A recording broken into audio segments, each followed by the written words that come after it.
पिपरिया नगर के सभी सम्माननीय नागरिक बंधुओं, यहाँ उपस्थित माताओं, बहनों, विद्यार्थी मित्रों, मैं सबसे पहले हरीश भाई का और अजय भाई का बहुत आभार व्यक्त करता हूँ, जिन्होंने ये आयोजन किया और आप सभी के साथ मुझे यहाँ प्रस्तुत कर दिया। उनका विशेष आभार व्यक्त करता हूँ। उसके अलावा भारत स्वाभिमान की जो पूरी टीम है, विवेक भाई जो मेरे साथ मंच पर बैठे हैं, प्रांतीय प्रभारी, इनका आभारी हूँ। यही मुझे आपके पास तक लेके आए हैं, भोपाल से यहाँ तक। इनके सहयोगी श्री दीपेंद्र भाई का आभार व्यक्त करता हूँ। श्री प्रणपाल जी का आभारी हूँ। कमलेश गौर, उनको भी आभार देता हूँ। और अतुल शास्त्री जी, उनका भी आभार व्यक्त करता हूँ। इस पूरी टीम ने काम किया और आपसे मेरा संवाद हो सका। भारत स्वाभिमान नाम का एक अभियान पूरे देश में शुरू हुआ है 5 जनवरी 2009 से। इस अभियान में परम पूजनीय स्वामी रामदेव जी अध्यक्ष हैं, आचार्य बालकृष्ण जी इसके महामंत्री हैं और मैं इस अभियान का राष्ट्रीय सचिव हूँ। इस अभियान में पूरे भारत देश के कम से कम 2.5 से 3 लाख योग शिक्षक जुड़े हुए हैं और आने वाले समय में 11 से 12 लाख योग शिक्षक इस अभियान से जुड़ जाएंगे, ऐसी हमारी कोशिश और तैयारी चल रही है। जनवरी 2010 तक हमारे अभियान में कम से कम 11,50,000 योग शिक्षक होंगे। उसके अनुसार अभी हरिद्वार में ट्रेनिंग चल रही है, प्रशिक्षण का काम चल रहा है। आप अगर नियमित रूप से आस्था चैनल देखते होंगे तो बार बार आपको दिखाई देता होगा, अभी एक राज्य के प्रशिक्षण शिविर का कार्यक्रम, फिर दूसरे राज्य का, फिर तीसरे राज्य का, ये सतत चलने वाला है। इसके पीछे दृष्टि क्या है? हमें संगठन बनाना है और 11.5 लाख योग शिक्षक तो सीधे सीधे तैयार करने हैं। इसके अलावा उम्मीद है कि 5 करोड़ भारतवासियों को हम हमारे अभियान के साथ सदस्य के रूप में जोड़ पाएंगे इन शिक्षकों की मदद से। अब आप पूछेंगे कि हम क्या करने जा रहे हैं, क्यों इतना बड़ा संगठन बना रहे हैं, क्या जरूरत है भारत स्वाभिमान की। परम पूजनीय स्वामी रामदेव जी तो योग और प्राणायाम सिखाते थे, आपने देखा है, सुना है, समझा है। अब जो व्यक्ति योग शिक्षक तैयार करने में लगा हो, जिस व्यक्ति ने योग और प्राणायाम को सारी दुनिया में फिर से स्थापित करने का संकल्प ले रखा हो, उनको अचानक से ऐसा क्या हुआ कि योग और प्राणायाम के साथ देश की बात, भारत स्वाभिमान की बात और ये सब करना पड़ जाए। कारण उसका बहुत स्पष्ट है और वही बताने के लिए मैं आया हूँ। अपने भारत देश की वर्तमान जो दशा है और दिशा है, ये दोनों ही बहुत खराब है। देश की परिस्थिति ने हमको मजबूर किया है कि भारत स्वाभिमान नाम का हम अभियान शुरू करें और देश को कुछ सुधारने की कोशिश करें। आप बोलेंगे जी क्या खराबी है अपने देश में? आज़ादी आ गई है, 62 साल हो गए हैं। आज़ादी के पहले बहुत खराबियां थीं इस देश में, लेकिन आज़ादी के 62 साल के बाद भी बहुत सारी खराबियां इस देश में हैं। और आपको सुनकर हैरानी होगी कि कुछ कमियां, कुछ खराबियां हमारे देश की ऐसी हैं जो आज़ादी के 62 साल के बाद बढ़ती ही जा रही हैं, कम नहीं हो रही। जैसे आज़ादी जब आई थी तब हमारे यहाँ बहुत गरीबी थी। गरीबी के बारे में अगर मैं बात करूं तो कितनी गरीबी थी। भारत सरकार का एक बहुत बड़ा विभाग है जो हर 10 साल में पूरे देश का सर्वेक्षण करता है, जिसको आप जनगणना कहते हैं, मतगणना कहते हैं। जनगणना करने वाला भारत सरकार का जो विभाग है, उसने आज़ादी के बाद पहली बार जनगणना की थी 1951 में। तो 1951 में जब पहली बार इस देश की जनगणना हुई तो पता चला कि हमारी आबादी उस समय 34 करोड़ थी। 34 करोड़ की आबादी में 4 करोड़ भारतवासी गरीब थे, जिनको खाने के लिए कुछ नहीं था, और लगभग 4 करोड़ भारतवासी बेरोजगार थे, जिनके पास कोई काम नहीं था। आजादी जब हमें मिली तो 4 करोड़ भारतवासी गरीब और 4 करोड़ बेरोजगार, और कुल आबादी 34 करोड़। आजादी के बाद क्या होना चाहिए? आजादी के बाद अपनी सरकार बनी, सरकारों ने आपसे टैक्स लिए, टैक्स के बाद देश में बजट बने, विकास की योजनाएं चली। सबसे बड़ी विकास की योजना हमारे देश में चलती है, उसको हम पंचवार्षिक योजना कहते हैं। 5 साला योजना जो सरकार की है, ये सबसे बड़ी योजना होती है, सबसे ज़्यादा खर्चा इसमें होता है। आपको अगर अंदाज़ा लगाना हो तो पंचवार्षिक योजना में, हर पंचवार्षिक योजना में 10 लाख करोड़ रुपए खर्च होता है। हर पंचवार्षिक योजना 10 लाख करोड़। और हमारे भारत में आजादी के बाद 10 से 11 पंचवार्षिक योजनाएं पूरी हो चुकी हैं। अभी जो समय चल रहा है 12वीं पंचवार्षिक योजना का चल रहा है, तो 11 तो पंचवार्षिक योजनाएं पूरी हो गई। एक पंचवार्षिक योजना में लगभग 10 लाख करोड़ का खर्चा होता है, तो 11 पंचवार्षिक योजनाओं में 110 लाख करोड़ रुपए खर्च हो चुका है। 110 लाख करोड़। और पंचवार्षिक योजनाओं का जब आप ध्यान करेंगे, पढ़ेंगे, अध्ययन करेंगे, तो पता चलता है कि सभी पंचवार्षिक योजनाओं में सबसे ज्यादा जोर है गरीबी हटाओ, गरीबी खत्म करो इस देश में से। और जो भी सरकार हमारे देश में आती है, पंचवार्षिक 5 साल की योजना बनाती है विकास के लिए, वो एक काम है, और हर साल बजट बनाती है, वो दूसरा काम। आप देखते हैं ना, हर साल बजट आता है भारत सरकार का फरवरी के महीने में, तो बजट का खर्चा साल का होता है, वो अलग है, पंचवार्षिक योजनाओं का अलग है। अगर ये दोनों खर्चे मैं मिला दूं तो अब तक 200 लाख करोड़ रुपए से ज्यादा खर्च हो चुके हैं। 200 लाख करोड़ रुपए की रकम का अंदाजा है आपको, ये कितनी बड़ी रकम है? 200 लाख करोड़। इस रकम को आप कैलकुलेटर में नहीं लिख सकते, कैलकुलेटर फेल हो जाएगा। कारण क्या है? 200 लाख करोड़ लिखने के लिए 16 अंक लगते हैं, और कैलकुलेटर में सिर्फ 12 अंक आते हैं।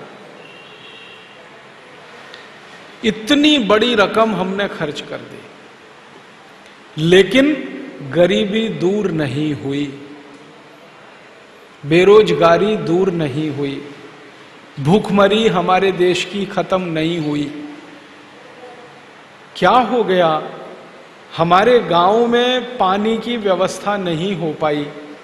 आजादी के 62 साल के बाद भी इस देश में लगभग 6,38,365 गांव हैं, जिनमें से 4 लाख गांव में पीने के पानी की व्यवस्था नहीं है। करीब 2 से 2.5 लाख गांव में चलने के लिए सड़क नहीं है। लगभग 3 लाख गांव में कोई चिकित्सा केंद्र नहीं है, कोई हॉस्पिटल नहीं है, कोई डॉक्टर नहीं है। आधे से ज्यादा गांव में स्कूल नहीं है, और जहां स्कूल हैं ऐसे 90% स्कूलों में पेशाब करने की जगह नहीं है। अगर बच्चों को पेशाब आ जाए तो स्कूल में मूत्रालय की व्यवस्था नहीं है। ऐसे 90% स्कूल हैं इस देश में। जिन स्कूलों में पेशाब घर नहीं होगा, वहां टॉयलेट की कल्पना तो हम कर ही नहीं सकते। हमारे देश की आजादी के 50 साल के बाद भी 50% भारतवासी हैं जिनको लिखना पढ़ना नहीं आता, निरक्षर हैं। 70 करोड़ से ज्यादा भारतवासी हैं जिनके इलाज पर खर्च करने के लिए सरकार के पास 1 रुपया भी नहीं है। क्या हुआ है हमारे देश को? लाखों करोड़ों रुपए के हमने बजट बनाए, लाखों करोड़ों रुपए की हमने योजनाएं शुरू की इस देश में, और हर साल ये बजट बनता है, हर साल योजनाएं चलती हैं, गरीबी इस देश में कम नहीं होती। गरीबी के बारे में मैं आपको बताऊं, 1951 में 4 करोड़ गरीब थे, अब 2009 में 84 करोड़ गरीब हैं। अगर गणित का सीधा हिसाब निकालें, ये सब विद्यार्थी गणित पढ़ते हैं, 4 करोड़ गरीब थे, अब 84 करोड़ गरीब हो गए, तो गरीब कितने बढ़ गए? 80 करोड़। और अगर गुने में पूछूं मैं, कितने गुने बढ़ गए? 21 गुने बढ़े कि नहीं? 4 करोड़ से 84 करोड़, 21 गुने ज्यादा गरीब हो गए और 80 करोड़ ज्यादा गरीब हो गए। क्या हो गया? हमने तो गरीबी खत्म करने के लिए लाखों करोड़ों खर्च किए हैं, गरीबी तो बढ़ती जाती है। बेरोजगारों की बात करें, 1951 में इस देश में 4 करोड़ बेरोजगार थे, अब 2009 में 60 करोड़ हैं। तो बेरोजगारों की संख्या 56 करोड़ बढ़ गई। और अगर गुने में बात करें तो 15 गुने ज्यादा बेरोजगार हो गए लोग। तब आपके मन में यह आएगा कि गरीबी बढ़ गई, बेकारी बढ़ गई, भूखमरी बढ़ गई, तो ये शायद इसलिए होगा कि आबादी बढ़ गई इस देश की, जनसंख्या बढ़ गई इस देश की। तो जरा हम पता करें कितनी जनसंख्या बढ़ गई। जब 1951 में हमने जनसंख्या का पहली बार सर्वेक्षण कराया तो पता चला हमारी आबादी 34 करोड़ थी, अब हमारी आबादी है 115 करोड़। तो 34 करोड़ से 78 करोड़ हो जाए तो आबादी 1 गुनी बढ़ी, और 78 करोड़ में और 34 करोड़ जोड़ दो तो आबादी 2 गुनी बढ़ी, और जोड़ दो तो 3 गुनी से ज्यादा तो आबादी नहीं बढ़ी ना। तो आबादी बढ़ी 3 गुनी, तो गरीबी 21 गुनी क्यों बढ़नी चाहिए? आबादी जितनी बढ़ रही है गरीबी इतनी बढ़नी चाहिए। आबादी 3 गुनी बढ़ी तो गरीबी 3 गुनी बढ़नी चाहिए। तो 4 करोड़ गरीब थे तो 12 करोड़ हो जाने चाहिए, 84 करोड़ कैसे हो गए? और जैसे बेरोजगारी की बात हम करें तो बेरोजगार 4 करोड़ थे, 3 गुने बढ़कर 12 करोड़ हो जाने चाहिए, बेरोजगार 60 करोड़ कैसे हो गए? ये गंभीर प्रश्न है। इसका मतलब ये है कि आजादी के 62 साल के बाद इस देश में जो कुछ हुआ है उसने ना तो गरीबी मिटाई, ना बेरोजगारी मिटाई, ना भूखमरी मिटी इस देश की।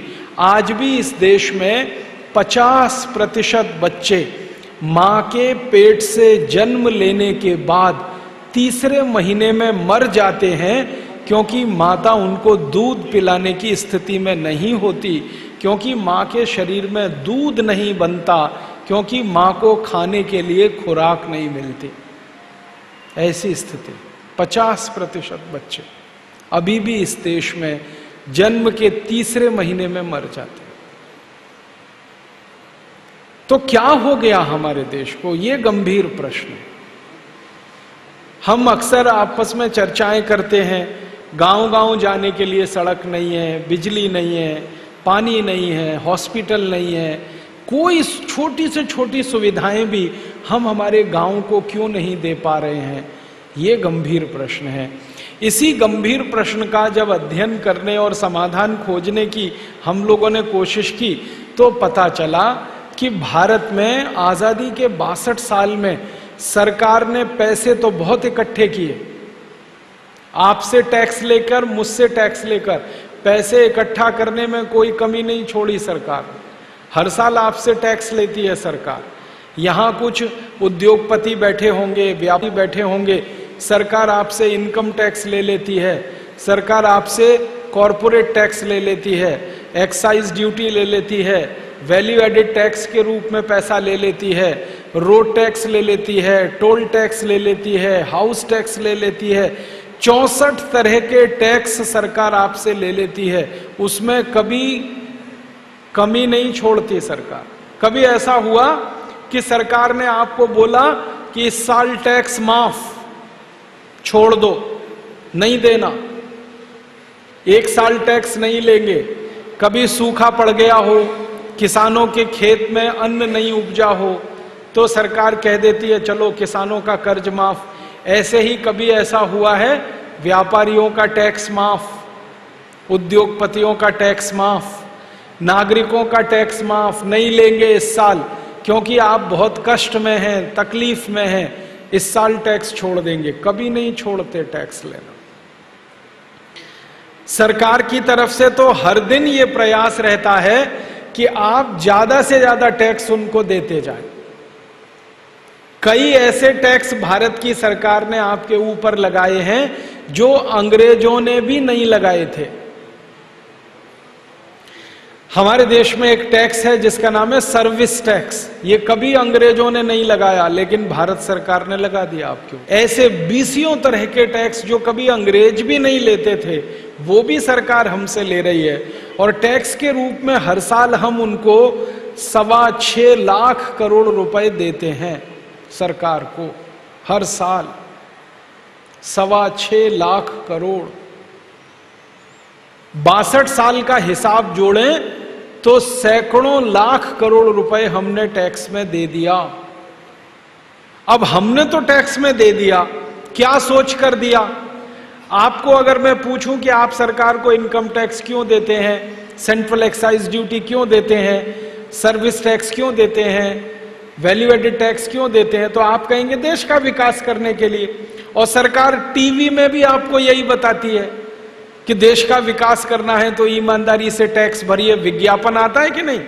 आयकर विभाग का विज्ञापन आता है, इनकम टैक्स का आता है, सर्विस टैक्स वालों का आता है। ईमानदारी से कर भरिए।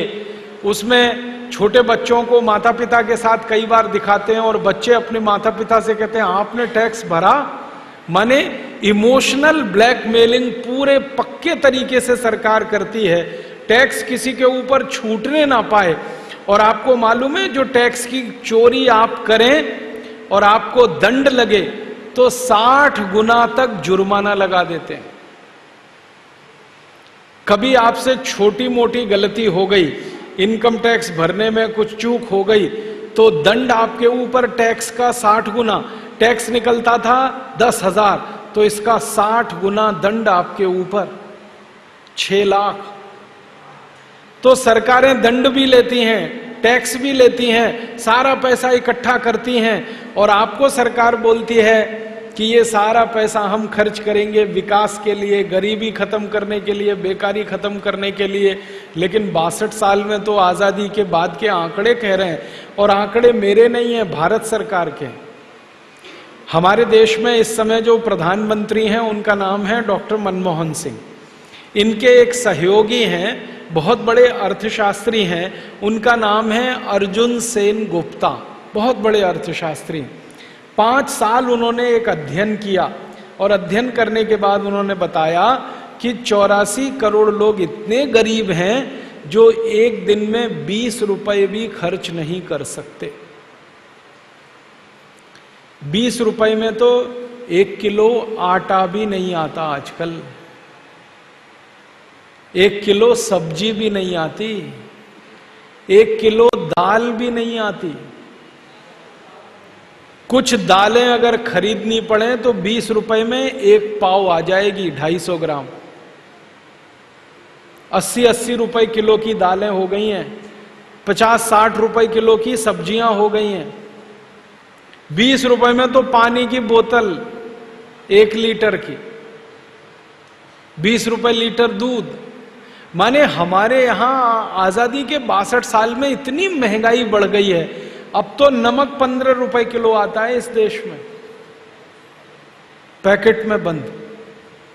तो 20 रुपए जिनके पास एक दिन में खर्च करने के लिए नहीं है, ऐसे 84 करोड़ लोग हैं इस देश में, तो वो क्या खाते होंगे, क्या पहनते होंगे, क्या जमीन पे बिछाते होंगे, कैसे उनके बच्चे पढ़ते होंगे, कहां उनका इलाज होता होगा। आप सोचें तो हृदय में हाहाकार मचता है। क्या हो गया हमारे देश को? क्यों नहीं गरीबी दूर होती? क्यों गरीबी बढ़ रही है?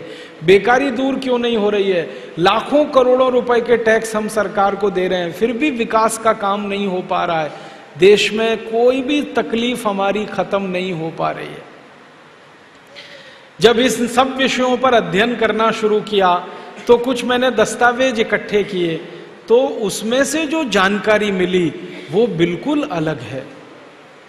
जानकारी ये मिली कि आजादी के 62 साल में इस देश के लोगों ने टैक्स का जितना पैसा सरकारों को दिया, उसमें से 80% आपका धन नेताओं और अधिकारियों ने लूट लिया।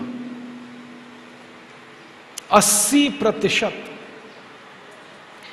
और अगर मैं मेरी बात ना करूं, भारत के प्रधानमंत्री एक समय में जो रहे राजीव गांधी, उनकी बात करूं तो वो कहा करते थे कि 1 रुपया अगर मैं गरीब आदमी के विकास के लिए भेजता हूं तो उसके पास 15 पैसा ही पहुंचता है।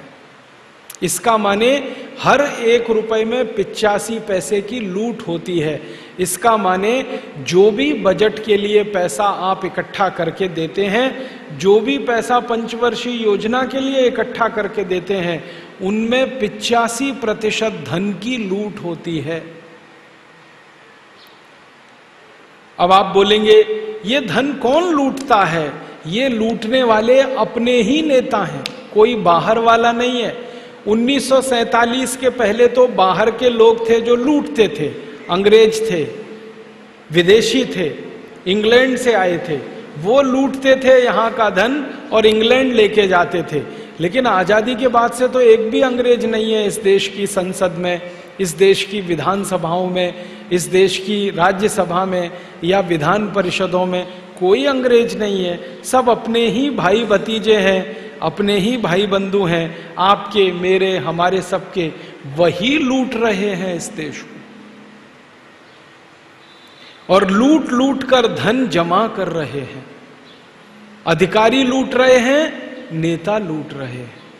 हम लोगों ने इस विषय पर बहुत खोजबीन की है और खोजबीन करते करते पता चला है कि आजादी के पिछले 62 सालों में हमारे नेता और अधिकारियों ने जो धन लूटा है वो रखा कहां है? यहां तो नहीं रखते, यहां रखेंगे तो पकड़ जाएंगे, कभी भी इनकम टैक्स का छापा पड़ जाएगा। तो नेता धन लूटते हैं, अधिकारी धन लूटते हैं, यहां नहीं रखते, दूसरे देशों में ले जाके जमा करते। अब दूसरे देशों में ले जाके जमा करते हैं तो आप पूछेंगे किन देशों में जमा करते हैं? दुनिया में एक देश है बहुत छोटा सा, हमारे तो एक जिले से भी छोटा देश है, उसका नाम है स्विट्जरलैंड। वहां कुछ बैंक हैं स्विट्जरलैंड में, जैसे अपने देश में बैंक है ना, भारतीय state bank, Punjab national bank, central bank, United commercial bank, UCO bank, और फिर बहुत सारी दूसरी जिला स्तर की सहकारी बैंक वगैरह वगैरह। ऐसी ये बैंकें दुनिया में सब देशों में हैं। तो एक देश है उसका नाम है स्विट्जरलैंड, वहां 36 बैंक हैं। अपने यहां तो उससे ज्यादा है, लेकिन वो देश छोटा है, 36 बैंक हैं। उनके कुछ नाम हैं, एक बैंक का नाम है बैंक ऑफ स्विट्जरलैंड, दूसरी का नाम है बैंक ऑफ ज्यूरिख, फिर एक है बैंक ऑफ स्वाजीलैंड। ऐसी 36 बैंकें हैं। उन बैंकों में हमारे नेता और अधिकारी पैसा लूट कर जमा करते हैं। आप बोलोगे उसमें खाता खुल जाता है? हाँ, खाता खुल जाता है, कोई भी खाता खोल सकता है, लेकिन जो खाता खोलता है उसका नियम है। जैसे आप अपने स्टेट बैंक में खाता खोलें तो स्टेट बैंक वाले क्या कहते हैं? कम से कम 500 रुपए जमा करो, कहते हैं ना, तभी खाता खुलेगा। स्विट्जरलैंड के बैंकों में नियम है कम से कम 10 करोड़ डॉलर जमा करो तब खाता खुलेगा, कम से कम 10 करोड़ डॉलर। तो इसका मतलब तो पक्का है कि स्विट्जरलैंड की बैंकों में खाता खोला है अगर किसी ने, तो कम से कम 10 करोड़ डॉलर तो है उसके पास। और $1 में 50 रुपया होता है, तो 10 करोड़ डॉलर का मतलब हो गया 500 करोड़ रुपया। माने 500 करोड़ रुपए से कम अगर किसी के पास है तो वो तो खाता ही नहीं खोल सकता। अब स्विट्जरलैंड की बैंकों में ऐसे 80,000 खाते खुले हुए हैं। 80,000 किसके हैं? भारत के नेताओं के और अधिकारियों के। आप बोलेंगे जी इनके नाम बता दो, बताने वाले हैं हम, थोड़े दिन इंतजार करो। हमने पूरी खोजबीन कर ली, एक एक का नाम पता किया है, एक एक का। आप बोलेंगे कैसे पता किया? वो जो बैंक वाले हैं ना, जो खाता खुलवाते हैं, वो बताते नहीं, वो गुप्त रखते, कोई जानकारी वो देते नहीं। तो फिर हमने कैसे पता किया? वो तो बताते नहीं किसी को, तो हमने कैसे पता किया? हमने ऐसे पता किया कि दिल्ली के हवाई अड्डे से, बंबई के हवाई अड्डे से, मद्रास के हवाई अड्डे से, कलकत्ता के हवाई अड्डे से, बड़े बड़े हवाई अड्डों से कौन कौन स्विट्जरलैंड जाता है, इसका पता करो। तो उसकी पूरी सूची निकाली हवाई अड्डों से। हवाई अड्डों से पता चला, लाखों लोगों की सूची निकल आई। फिर उसमें से हमने छांटना शुरू किया कि इसमें यह पता करो कि हर महीने कौन कौन जाता है, हर महीने कौन जाता है, 15 दिन में कौन जाता है, 20 दिन में कौन जाता है, 25 दिन में कौन जाता है, पता करो। क्योंकि घूमने वाला आदमी स्विट्जरलैंड जाएगा। कोई कहता जी मैं तो घूमने गया था, ठीक है भाई, तुम घूमने गए थे तो साल में कितनी बार घूमने कोई जाएगा? एक बार, बहुत जाएगा 2 बार।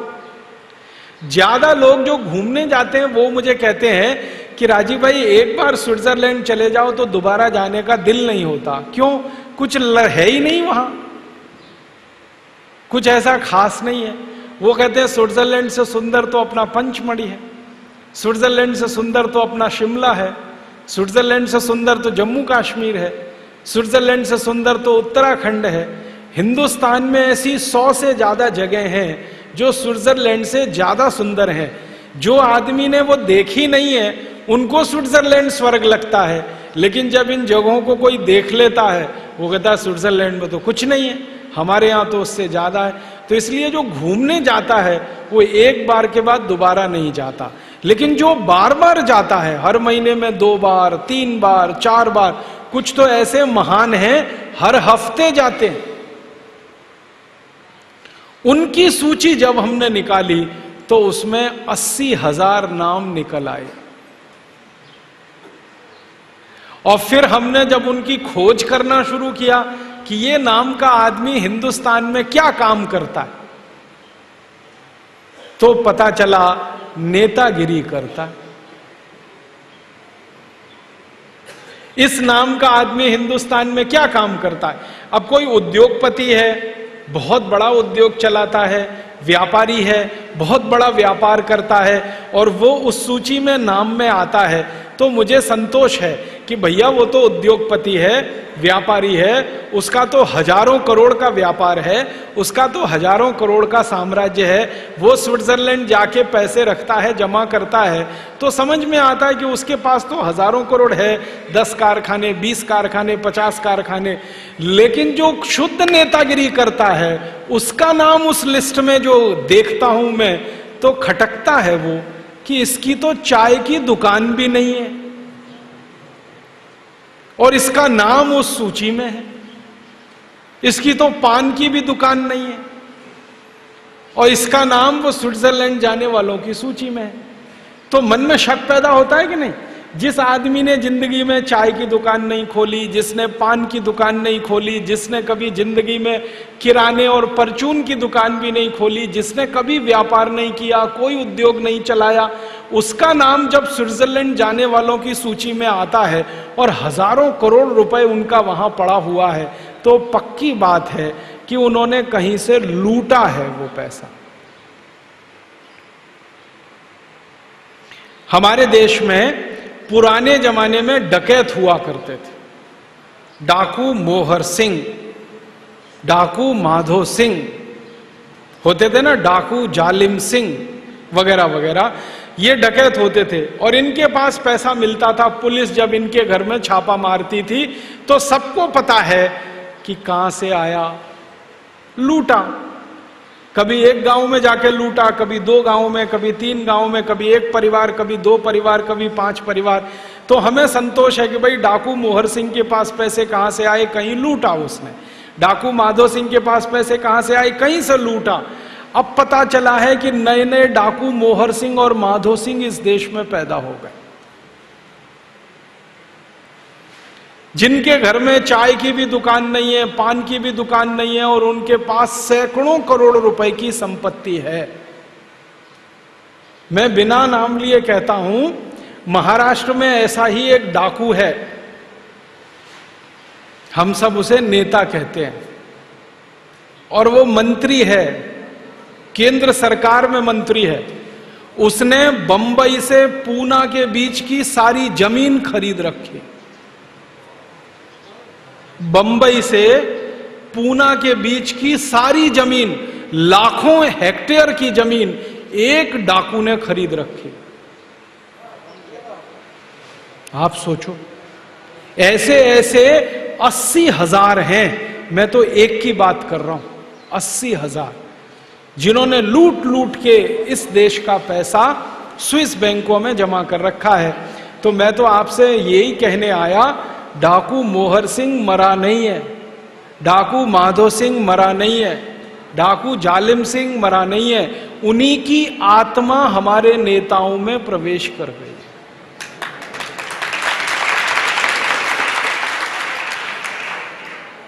अंधाधुंध लूट रहे हैं इस देश को। और आपका पैसा, मेरा पैसा, दर्द मुझे इस बात का है कि मेरा पैसा है, आपका पैसा है। अगर मेरा आपका नहीं होता तो थोड़ी देर के लिए हम छोड़ देते, चलो ठीक है। मैं आप और सब मिलके जो टैक्स में दे रहे हैं उसको लूट रहे हैं। आप मालूम है कितना कितना टैक्स में पैसा देते हैं जिसको ये लूटते हैं? कैसे कैसे पैसा देते हैं आप जिसको सरकार को टैक्स के रूप में, और ये लूट लेते हैं। मैं एक उदाहरण से आपको समझाता हूं। आप दुकान में जाके कोई भी चीज खरीदो, पेन खरीदो, पेन, ये मेरे हाथ में एक पेन है, ये आप खरीद लो, 10 रुपए का कम से कम मिलेगा। कम से कम 15 का भी मिल सकता, 20 का भी मिल सकता, कम से कम तो 10 का मिलेगा। ये जो पेन बनाने वाली कंपनी के मालिक को एक बार मैंने पूछा कि तुम्हारा पेन जो 10 रुपए में मिलता है बाजार में, ये फैक्ट्री में कितने का बनता है? तो उसने कहा क्या करोगे जानकर? मैंने कहा पता होना चाहिए ना, लूट कितनी हो रही है मेरी। तो इसके मालिक ने मुझे बताया कि ये 1 रुपए में बनता है, 1 रुपए में। फिर मैंने कहा पूरा पेन? उसने कहा हाँ पूरा पेन 1 रुपए में बनता है। फिर मैंने कहा इसके अंदर की जो रिफिल है? तो उसने कहा वो 50 पैसे में। तो माने ये पेन 1.5 रुपए का है। अब 1.5 रुपए का पेन आपको 10 रुपए में क्यों मिलना चाहिए? तो सरकार ये कहती है हमने इस पे टैक्स लगाया है। तो टैक्स कितना लगा दिया? 8.5 रुपए। अब आपकी जेब से सरकार ने 8.5 रुपए निकाल लिए अगर आपने एक पेन खरीदा तो। 2 खरीदे तो 17 रुपए निकाल लिए, 3 खरीदे फिर 4 खरीदे और करोड़ों खरीदे तो करोड़ों रुपए निकाल लिए। तो पेन बेचा उन्होंने, दुकानदार ने ले लिया, सरकार ने उसमें से टैक्स। पेन के अलावा आप कुछ भी खरीदो, घड़ी खरीदो, घड़ी, मेरे हाथ में घड़ी है। ये घड़ी बनाने वाली कंपनी के मालिक जो मैनेजर हैं उनको एक बार मैंने पूछा बनती कितने की है? तो ये घड़ी बाजार में है लगभग 500 रुपए की, 570 रुपए की ये घड़ी है। उन्होंने कहा जी कारखाने में तो ये 65 रुपए की बनती है, सिर्फ 65 रुपए की बनती है। बाकी सब कंपनी मुनाफा लेती है, सरकार टैक्स लेती है। आप साबुन खरीदो, साबुन बाजार में तो 15 रुपए का कोई साबुन आप जब खरीदते हो उसको बनाने का खर्चा सिर्फ 2.5 रुपए आता है। आप वॉशिंग पाउडर खरीदो, वॉशिंग पाउडर तो 20 रुपए 25 रुपए किलो में जो आता है ना, उसको बनाने का खर्चा 6 रुपए आता है। अरे छोटी छोटी बातें छोड़ो, बड़ी बात करता हूं। ट्रैक्टर खरीदो, ट्रैक्टर कितने का? 5 लाख का। 5 लाख का जो ट्रैक्टर हम खरीदते हैं ना, वो कारखाने में 80,000 में बनता है, सिर्फ 80,000। बाकी टैक्स है और कंपनी का मुनाफा है। अंग्रेजी में एक शब्द होता है कॉस्ट ऑफ प्रोडक्शन, उत्पादन का खर्च, लागत का खर्च, माने वस्तु को बनाने में कुल कितना खर्चा होता है वो। तो ट्रैक्टर का 80,000 का है। मारुति खरीदो, मारुति 800 कितने की है? 2.5-3 लाख की है। वो कारखाने में 92,000 में बनती है। बड़ी बड़ी कोई भी चीज खरीदो तो आप समझ लेना, कोई भी वस्तु में 60 से 70% तो केंद्र सरकार के टैक्स में, फिर राज्य सरकार के टैक्स में, फिर जिला सरकार के टैक्स में, फिर स्थानीय सरकार के टैक्स में ही सारा पैसा खींचते हैं आपसे। और आप जब टैक्स में देते हैं तो आपकी जिंदगी हराम होती है। कैसे? हर चीज आपको जो मिलनी चाहिए 2-5 रुपए में, वो मिलती है 50-60 रुपए में, क्योंकि टैक्स लग गया उस पर। तो आप तो खर्चे में कमी करते हैं क्योंकि महंगी है, लेकिन आपको पता नहीं वो तो सरकार ले लेती है आपसे। और एक दो बात बताऊं आपको। डीजल खरीदते हैं आप, डीजल 1 लीटर 35 रुपए में। आपको मालूम है 15 से 17 रुपए में बनता है 1 लीटर डीजल। पेट्रोल खरीदते हैं आप 50 रुपए में, 1 लीटर पेट्रोल भी 17 से 20 रुपए में बन जाता है। आप सीमेंट खरीदते हैं, एक सीमेंट का पैकेट 225 रुपए का आता है 50 किलो का, वो 77 रुपए में बन जाता है कारखाने में। कुछ भी खरीदें तो बनता तो बहुत सस्ता है सब कुछ, और ये सरकार लूट लेती है टैक्स के रूप में आपसे। हमारे देश की सरकारों के सामने हम लोग एक बात का झगड़ा कर रहे हैं। आप पूछेंगे क्या झगड़ा कर रहे हैं? हर एक वस्तु पर लिखते हैं ना MRP, तो MRP का माने मैक्सिमम रिटेल प्राइस। हम कहते हैं ये मैक्सिमम रिटेल प्राइस लिख के तो सबको मूर्ख बनाते हो तुम, बंद करो ये लिखना। और अगर इसको लिख रहे हो तो इसके बगल में लिखो कॉस्ट ऑफ प्रोडक्शन कितना।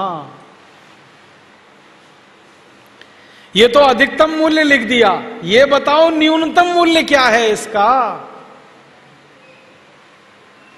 ये पानी की बोतल 15 रुपए में हमको देते हैं, बताओ तो सही बनती कितने की है? 3.5 रुपए की, और 15 में देते हैं हमको।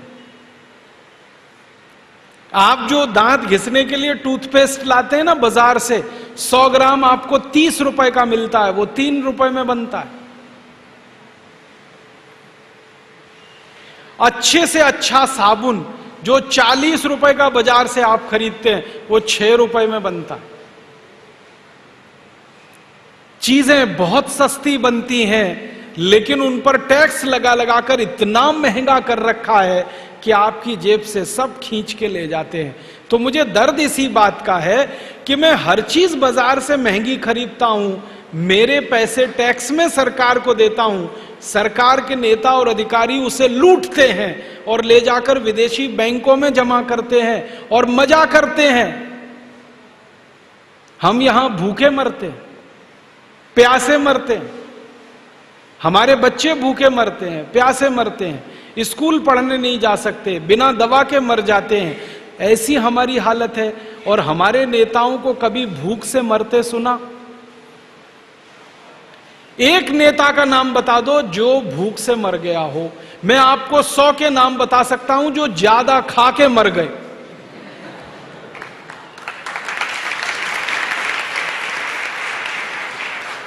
इसी मध्य प्रदेश के 100 नेताओं के नाम गिना सकता हूं जो ज्यादा खा के मर गए। और कैसे मर गए? पेट इतना आगे आ गया, बर्दाश्त नहीं हुआ, फट गया, मर गए। उत्तर प्रदेश के 150-200 नेताओं के नाम बता सकता हूं जो ज्यादा खा के मर गए। जो ज्यादा खा के मरते हैं ना, वही डायबिटीज से मरते हैं और हार्ट अटैक से मरते हैं। तो डायबिटीज और हार्ट अटैक उन्हीं को हैं, ज्यादा खा रहे हैं। पचाने के लिए तो कुछ है नहीं, काम कुछ करना नहीं पड़ता, गाड़ी से बैठकर एक जगह, गाड़ी से बैठकर दूसरी जगह, पैदल भी नहीं चलते, तो मरेंगे ही डायबिटीज से और हार्ट अटैक से। तो डायबिटीज और हार्ट अटैक में हजारों नेता मर गए ज्यादा खा के, भूख से तो एक भी नहीं मरा इस देश में। तो उनके यहां भूखमरी नहीं है, भूखमरी हमारे यहां। जो दे रहा है टैक्स का पैसा, भूख से वो मर रहा है। जो दे रहा है टैक्स का पैसा, बर्बादी उसकी हो रही है। जो दे रहा है टैक्स का पैसा, गरीबी में वो जा रहा है। जो ले रहे हैं टैक्स का पैसा, वो तो सब मौज कर रहे हैं, मजा कर रहे हैं। बहुत दुख होता है ये जानकर कि हमारे बच्चे नगर पालिका की पाठशाला में पढ़ने के लिए जाते हैं और टैक्स लूटने वाले नेताओं के बच्चे सब पब्लिक स्कूल में पढ़ते हैं। हमारे घर के लोग बीमार हो जाएं तो नगर पालिका के हॉस्पिटल में इलाज कराते हैं, जहां पर गंदगी ही गंदगी बिखरी रहती है। नेताओं के घर वाले जब बीमार पड़ें तो all India institute of medical science में जाते हैं या लंदन चले जाते हैं। उनके बच्चे अमेरिका में पढ़ें, उनके बच्चे लंदन में पढ़ें, उनका इलाज अमेरिका में हो, उनका इलाज लंदन में हो। वो सब टैक्स लेने वाले हैं, वो मालिक नहीं है इस देश के, नौकर हैं, सेवक हैं। वो मजा करें, मौज करें, और हम सब जो टैक्स दे रहे हैं, जो इस देश के मालिक हैं, वो भूखे मरें, गरीबी में रहें, बेरोजगारी में। ये कैसे चलेगा इस देश में, और क्यों चलेगा? यही प्रश्न जब बार बार हमारे मन में आता है, तब हमको लगता है कि कुछ करना चाहिए, इस व्यवस्था को बदलना चाहिए। जिस व्यवस्था में नेता और अधिकारी लूटने में लग गए हों, इनको आज नहीं तो कल हटाना ही चाहिए। इसी को ध्यान में रखकर हमने भारत स्वाभिमान अभियान शुरू किया है। वरना एक सन्यासी को, एक साधु को यह सब करने की क्या जरूरत है?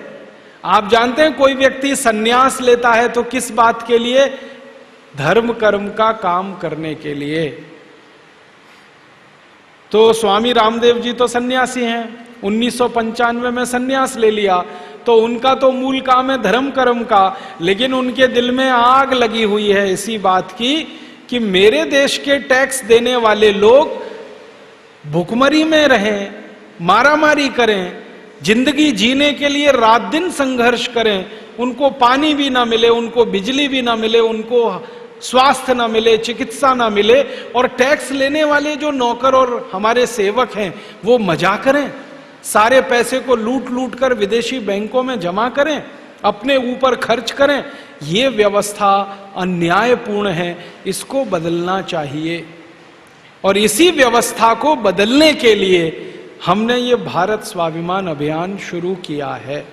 नेताओं की व्यवस्था और अधिकारियों की व्यवस्था जो 62 साल से हमको लूट रही है, और लूट लूट कर वो व्यवस्था तो करोड़पति अरबपति हो रही है, हम सब रोडपति हो रहे हैं। इस व्यवस्था को बदलने के लिए भारत स्वाभिमान अभियान शुरू किया है। मैं 80,000 नेताओं की जो बार बार बात कर रहा हूं, इनकी सारी संपत्ति का हमने हिसाब निकाला तो पता चला 20 साल पहले उनके पास टूटी साइकिल नहीं थी चढ़ने के लिए, टूटी साइकिल नहीं थी। कई नेता तो ऐसे हैं इस 80,000 की लिस्ट में कि 15-20 साल पहले अपनी जेब से 2 रुपया निकालकर चाय नहीं पी सकते थे, वो इतना भी नहीं था उनके पास।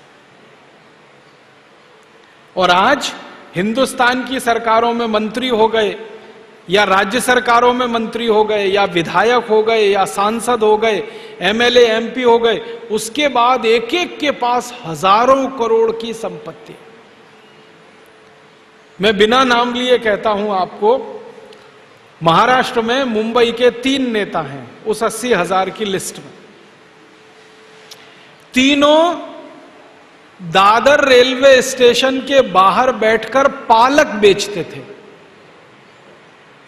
पालक तो आप जानते हैं सब्जी, जब सीजन आता था तब पालक बेचते थे, जब सीजन आता था बथुआ बेचते थे। बथुआ आप सब जानते हैं, तो पालक बेचते थे, बथुआ बेचते थे, मेथी बेचते थे, मेथी गट्ठर बना बना के दादर रेलवे स्टेशन के बाहर।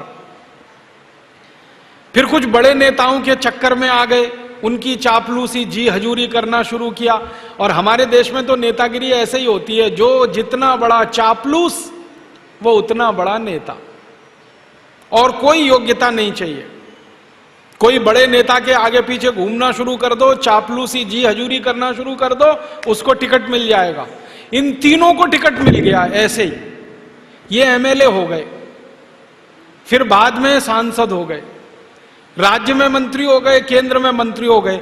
और वो तीनों भाजी बेचने वाले, सब्जी बेचने वाले नेताओं की एक एक की संपत्ति इस समय 20,000 करोड़ से ऊपर की है। ताली मत बजाओ इस पे, एक एक की संपत्ति 20,000 करोड़ की। कहां से लाए भाई? तो जब भी मैं उनसे मिला और एक ही सवाल मैंने पूछा कि भाई 20 साल पहले तो आप वहां दादर में बैठ के भाजी बेचते थे। हां बेचते थे। अब 20,000 करोड़ कहां से आ गया? भाजी बेचने वाला 20,000 करोड़ 20 साल में कमा लेता है? तो कहते हैं जी ईश्वर ने दे दिया। उस ईश्वर को और बदनाम करते हैं, ईश्वर ने दे दिया। तो ईश्वर ने उनको ही दिया, आपको नहीं दिया, मुझे नहीं दिया, इतने लोगों को नहीं दिया, उन्हीं को दिया। और एक की कहानी सुनाता हूं। दो नेता 80,000 की लिस्ट में हैं। नासिक में एक सिनेमा घर है, वहां टिकट ब्लैक करते थे 15 साल पहले।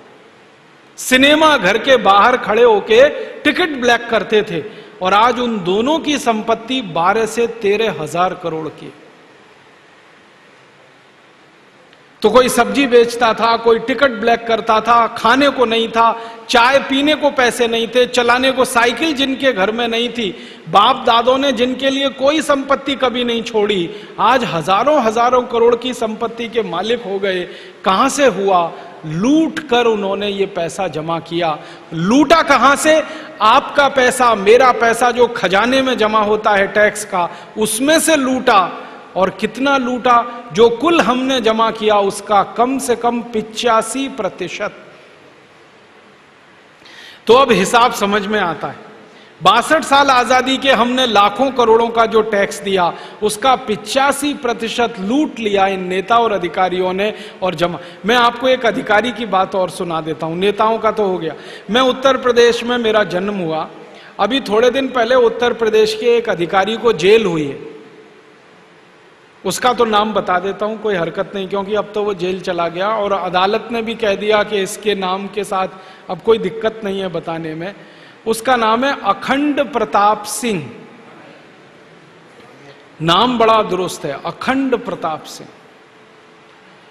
उत्तर प्रदेश सरकार में वो आदमी चीफ सेक्रेटरी था, कैबिनेट सेक्रेटरी। समझते हैं, इससे ऊंची कोई पोस्ट नहीं होती।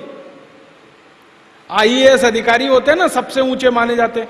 आईएएस अधिकारी की आखिरी पोस्ट यही होती है, कैबिनेट सेक्रेटरी या चीफ सेक्रेटरी। अखंड प्रताप सिंह इस पोस्ट पर रहा। तो उसके घर में इनकम टैक्स वालों की और सीबीआई के जब छापे पड़े तो 400 करोड़ रुपए की संपत्ति निकली। 400 करोड़। जिंदगी में 40 साल उसने नौकरी की। नौकरी में उसकी जो सबसे अधिकतम तनख्वाह होती है वो मैंने 40 साल की जोड़ दी, तो वो 90 लाख बैठती है, और घर में निकला 400 करोड़। और 90 लाख की जो तनख्वाह 40 साल में बैठती है, उसमें खर्चा भी हुआ होगा, खाने में, पीने में, बच्चों की शिक्षा में, हॉस्पिटलाइजेशन में। तो खर्चा मान लो उसका आधा हो गया हो तो 45 लाख निकलना चाहिए, निकला 400 करोड़। जब वो पकड़ा गया, जेल हुई, अभी वो जेल में है, तो आईएएस अधिकारियों की एसोसिएशन ने महाभ्रष्ट अधिकारी का उसको खिताब दिया। महाभ्रष्ट। एक बार मैं वो आईएएस ऑफिसर्स की एसोसिएशन में चला गया तो उन्होंने कहा, राजीव भाई ये तो एक है, ऐसे तो सैकड़ों हैं। जिनके नाम नहीं आए अभी आपके सामने, सैकड़ों हैं। तो अधिकारी लूटे, नेता लूटे, सारा धन इनके पास इकट्ठा होता जाए, विदेशी बैंकों में जमा करते जाएं, और वो लूट बढ़ते बढ़ते उनको करोड़पति बनाए, अरबपति बनाए, और हम सब रोडपति रह जाएं। ये अपने को बर्दाश्त नहीं है, इसलिए ये भारत स्वाभिमान अभियान शुरू किया। अब आप बोलेंगे हम क्या करना चाहते हैं? इस भारत स्वाभिमान अभियान की मदद से सबसे पहला काम जो हम करना चाहते हैं इस देश में, वो इस लूटखोरी को बंद करना चाहते हैं। आप बोलेंगे जी ये कैसे बंद हो सकती है ये लूटखोरी? इसके लिए पूरे देश के लोगों को हम तैयार कर रहे हैं मानसिक रूप से। परम पूजनीय स्वामी जी भाषण दे रहे हैं, मैं भी देता हूं आस्था चैनल पे, गांव गांव जाता हूं, स्वामी जी भी घूमते हैं, सबको मानसिक रूप से तैयार कर रहे हैं कि इस लूटखोरी की व्यवस्था को बंद कराना है। तो ये कैसे बंद होगी? इसके 2-3 रास्ते हैं। पहला रास्ता ये है कि इस देश में 1 लाख से ज्यादा कानून है। आपको मालूम है 1 लाख, उससे भी ज्यादा कानून है इस देश में।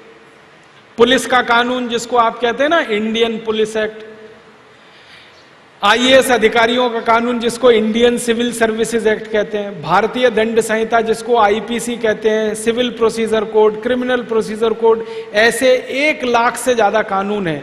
इनमें से 34,735 कानून अंग्रेजों के बनाए हुए हैं, बाद में आजादी के काले अंग्रेजों के बनाए हुए हैं कुछ। काले अंग्रेज कौन है? यही हरामखोर लोग जो लूट रहे हैं देश को, इनको हम काला अंग्रेज कहते हैं। तो इन्होंने 1 लाख कानून बना रखे हैं। हमारा यह कहना है एक कानून और बनाओ। 1 लाख तो तुमने बनाए, अब एक कानून हम बनवाना चाहते हैं इस देश में। क्यों? हम इस देश के नागरिक हैं, इस देश के टैक्स पेयर हैं, इस देश के मालिक हैं। हम इस देश में जो चाहेंगे वो होगा, क्योंकि प्रजातंत्र है। तो हम चाहते हैं एक कानून और बनाओ, और वो कानून ये कि लूटखोरी की इस व्यवस्था में जो भी शामिल है उसको सीधे फांसी की सजा हो जाए।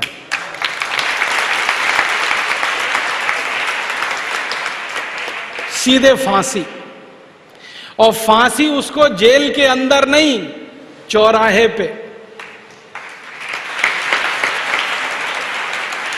जेल के अंदर होगी तो कौन देखेगा? किसी को पता भी नहीं चलेगा। चौराहे पे हो, और किस चौराहे पर? जहां का वो है। मान लीजिए कोई नेता पिपरिया का है और उसने लूटखोरी किया, भ्रष्टाचार किया, तो पिपरिया के चौराहे पर फांसी हो, और फांसी देते समय पूरा मोहल्ला, पूरा गांव, पूरा शहर इकट्ठा हो और देखे कि लूटखोरी करने का ये अंजाम होता है। जैसे ही ये कानून बन जाएगा, लूटखोरी इस देश में से जड़ से खत्म हो जाएगी। जिसको जिंदा रहना होगा वो ईमानदारी से रहेगा, जो भी लूटखोरी और भ्रष्टाचार करेगा मालूम है कि फांसी हो जाएगी। और मैं तो एक दिन स्वामी जी से कहा कि फांसी ऐसे ही नहीं देनी है, फांसी देने से पहले उल्टा लटकाना उसको, उल्टा, पैर ऊपर सिर नीचे, और आग जलानी नीचे, आग, और आग में मिर्ची का पाउडर झोंकना, उसके बाद उसको फांसी देना। आप सोचो, मेरे आपके ईमानदारी के कमाए हुए पैसे में से जो मैंने टैक्स दिया, खून पसीने का, उसको कोई लूट रहा है, तो माधो सिंह, मोहर सिंह, जालिम सिंह से कम है क्या? हम माधो सिंह, मोहर सिंह, जालिम सिंह को फांसी पे लटका सकते हैं, तो इन हरामी नेताओं को क्यों नहीं लटका सकते जो उनसे भी ज्यादा खतरनाक है? ये कानून बनवाने के लिए हमने अभियान शुरू किया है। आप बोलेंगे ये कानून बनेगा? हां बनेगा। कैसे? हम कह रहे हैं, आप भी कहिए, आपके जैसे करोड़ों लोग कहें, बन जाएगा। क्योंकि इस देश में प्रजातंत्र है, करोड़ों लोग जो बात कहते हैं वही होती है। तो हम करोड़ों लोगों को ये बात कहने के लिए प्रेरित करेंगे, और हमारी कल्पना है कि अगले 5 साल में ये कानून होना चाहिए। ये काम के लिए भारत स्वाभिमान का अभियान शुरू हुआ है। दूसरा काम क्या करना है कि भविष्य में तो लूटखोरी बंद हो, भ्रष्टाचार बंद हो। दूसरा काम यह करना है कि अब तक जो लूट लिया है इन्होंने वो भी वापस आए। 72,80,000 करोड़।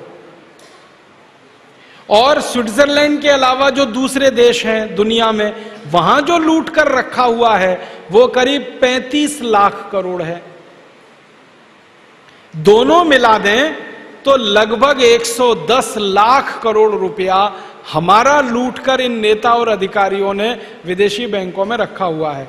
तो हम चाहते हैं दूसरा कानून ये बने इस देश में कि 62 साल आजादी के बाद जितना पैसा भारत से लूटकर बाहर के बैंकों में जमा किया गया वो वापस भारत में आए। तो आप बोलेंगे ये कैसे हो सकता है? इसके लिए एक कानून बनाना है। वो कानून क्या कहेगा? वो कानून सिर्फ इतनी सी बात कहेगा कि 15 अगस्त 1947 के बाद जो भी धन भारत के नागरिकों का लूट के माध्यम से विदेशी बैंकों में जमा हुआ है वो भारत का राष्ट्रीय धन है, वो भारत की राष्ट्रीय संपत्ति है, वो भारत की नेशनल प्रॉपर्टी है। कानून ये बनाना है। तो आप बोलेंगे इसका फायदा क्या है? फायदा इसका ये है कि राष्ट्रीय संपत्ति राष्ट्रीय बैंकों में ही जमा हो सकती है।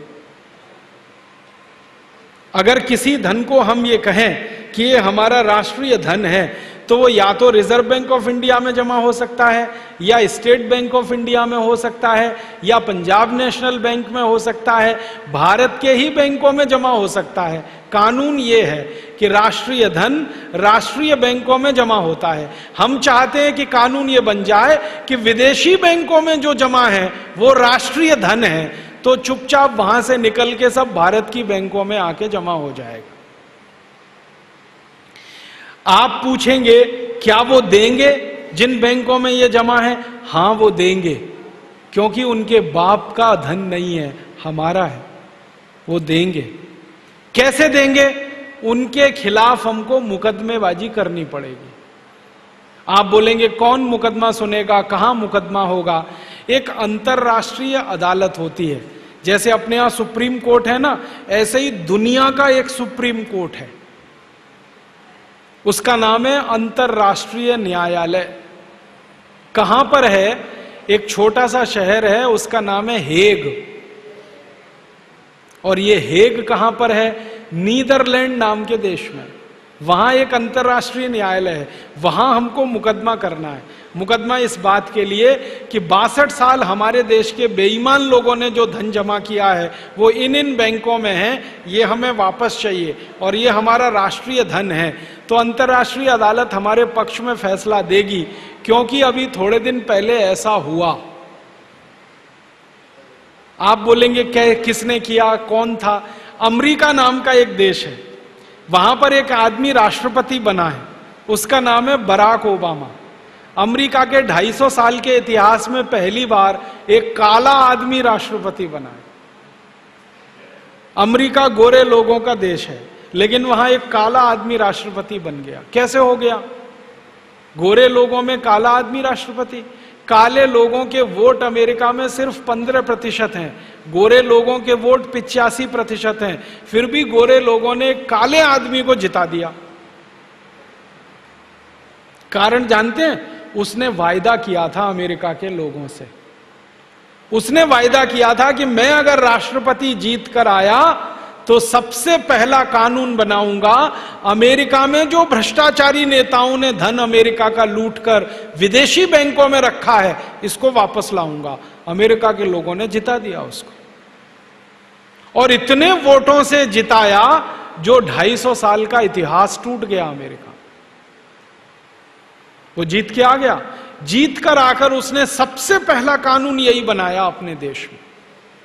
आपको मालूम है, जैसे भारत में भ्रष्टाचारी नेता हैं, अमेरिका में भी हैं। बस अंतर इतना है कि अमेरिका में भ्रष्टाचार करने वाले नेता बहुत बड़ा करते हैं, हमारे थोड़ा छोटा छोटा करते हैं। उनके यहां जब नेता लूटते हैं ना, अरबों डॉलर में लूटते हैं। 1-1 अरब डॉलर, 2-2 अरब डॉलर, 10-10 अरब डॉलर। 1 अरब में 100 करोड़ होता है।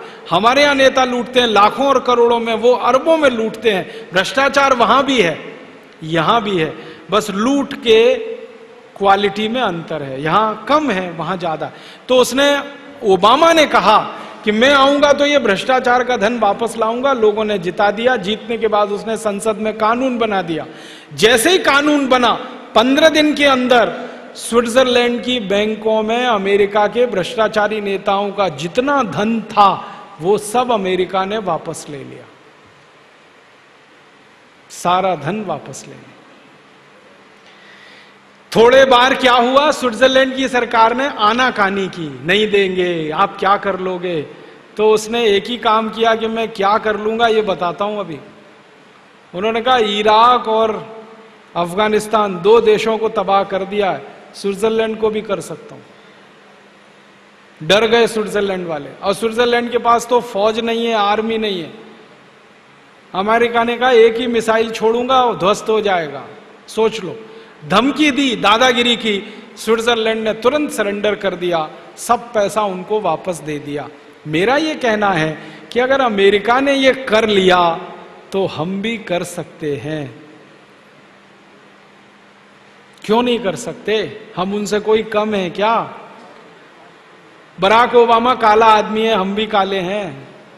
उसकी 2 आंखें अपनी भी 2 ही हैं, उसके 2 काने अपने भी 2 ही हैं। उसको जितनी अकल और बुद्धि है उतनी अपने पास भी है। क्यों नहीं कर सकते?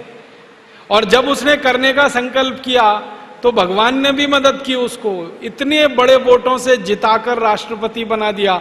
हम संकल्प करेंगे तो भगवान हमारी मदद नहीं करेगा? करेगा। तो हम भी कर सकते हैं। और हमारे पास ये करने के 4 रास्ते हैं। पहला रास्ता है कि अपनी संसद से कानून बनाएं हम और इस धन को राष्ट्रीय संपत्ति घोषित करें, सारा पैसा वापस आ जाएगा। क्यों? स्विट्जरलैंड में और दुनिया के दूसरे देश की बैंकों में कानून है कि किसी भी देश की राष्ट्रीय संपत्ति उसी देश की राष्ट्रीय बैंक में ही जमा होती है, दूसरी बैंकों में नहीं हो सकती। तो ये कानून की मदद मिलेगी। दूसरा रास्ता ये है कि हम भी दादागिरी करें, और कर सकते हैं। स्विट्जरलैंड तो छोटा सा देश है, 70-80 लाख की आबादी है। अगर हम दादागिरी पे ही उतर आए और 115 करोड़ हिंदुस्तानी खड़े होकर पेशाब भी कर दें तो स्विट्जरलैंड तो बह जाएगा उसमें।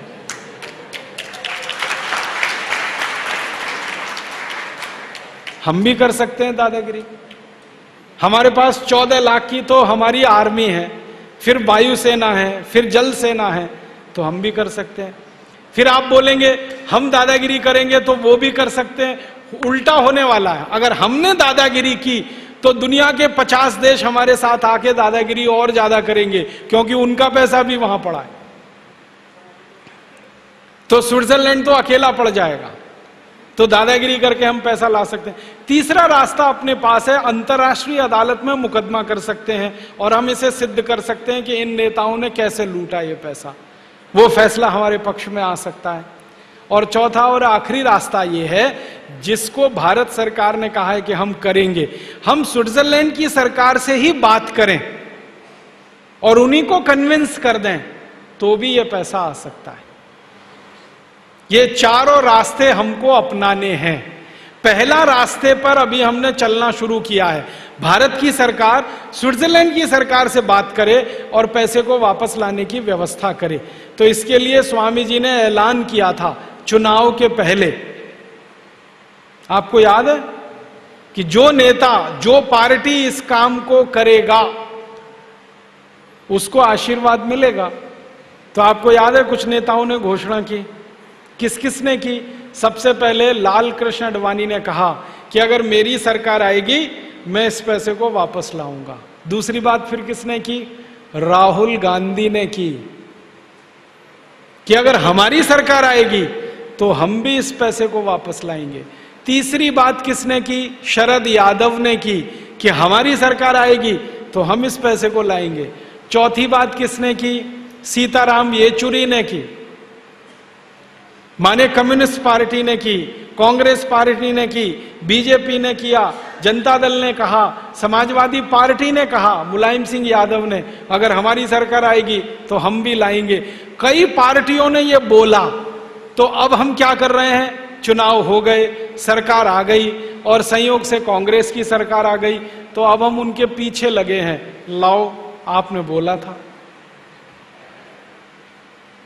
और इस सिलसिले में परम पूजनीय स्वामी जी प्रधानमंत्री से 2 बार मिल चुके हैं। प्रधानमंत्री ने कहा है कि हम जरूर इस रास्ते के इसमें कोशिश कर रहे हैं, आप थोड़ा समय दीजिए, 3-4 महीने, हम जरूर इसको करना चाहते हैं, ये पैसा लाना चाहते हैं। तो हमने कहा ठीक है, ले आइए, बहुत अच्छा है। नहीं लाएंगे तो फिर दूसरा रास्ता अपनाएंगे। और दूसरा रास्ता आप जानते हैं क्या है, हम लोगों के सामने कहेंगे कि देखो इन्होंने कहा था, अब कर नहीं रहे हैं, तो इनको ठीक करो। लोगों के पास सबकी चाबी है। जिनको इस बार मेजॉरिटी से जिता के भेज दिया, लोगों की ताकत इतनी है कि अगली बार उनको डुबो दें। बड़े बड़े दिग्गज डूब गए इस देश में, बड़े बड़े दिग्गज। तो हम लोगों से कहेंगे डुबो दो अब इनको, ये नहीं मान रहे हैं हमारी बात। तो अभी तो वो कह रहे हैं कि हम करेंगे करेंगे, अच्छा है करो भाई, नहीं करोगे तो चैन से तो नहीं सोने देंगे, अब उनको नींद हराम तो उनकी करके रखेंगे हम। तो ये रास्ते पर अभी हम चल रहे हैं। धीरे धीरे उम्मीद है कि शायद इसी रास्ते पे चल के काम हो जाए, लेकिन इसके लिए करना क्या पड़ेगा, लोगों की ताकत हमारे साथ होनी चाहिए। जब भारत के प्रधानमंत्री से परम पूजनीय स्वामी जी बात करें तो प्रधानमंत्री को पता होना चाहिए कि ये अकेला आदमी नहीं है, करोड़ों लोग इसके साथ में हैं। वो ताकत आप हमारी बनेंगे। इसलिए मैं आपको एक विनती करने आया कि हमारे भारत स्वाभिमान की ताकत बढ़ाइए ताकि हम ये काम जल्दी से कर सकें। करोड़ों करोड़ों लोग हमें चाहिए इस देश। और एक तीसरा काम हम करना चाहते हैं कि जो पैसा स्विट्जरलैंड और विदेशी बैंकों में वो आ गया, अगर भारत में 110 लाख करोड़ आएगा, तब इसके लिए हम क्या करेंगे, इस पैसे को भारत माता के नाम से एक ट्रस्ट बनाकर, भारत माता के नाम से एक कोष बनाकर उसमें जमा करेंगे। सरकार के खजाने में नहीं रखेंगे इस पैसे को, फिर लुट जाएगा, पता ही नहीं। और उस खजाने पर, उस कोष पर नागरिकों का नियंत्रण होगा। माने जो नागरिक हैं वो सीधे इसको कंट्रोल करेंगे। फिर आप बोलेंगे इस पैसे का करेंगे क्या? इस पैसे से सबसे पहला काम ये करना है कि गांव की जो गरीबी है वो दूर करनी है। 84 करोड़ लोग जो गरीब हैं वो सबसे ज्यादा गांव में हैं। गांव के लोगों की गरीबी दूर करनी है। कैसे दूर होगी? 6,38,365 गांव की गरीबी दूर करनी है। तो सबसे पहला काम हम ये करने वाले हैं कि ये जो 110 लाख करोड़ रुपया है, इसका खर्चा करके गांव गांव में उद्योग शुरू करने हैं। गांव गांव में उद्योग।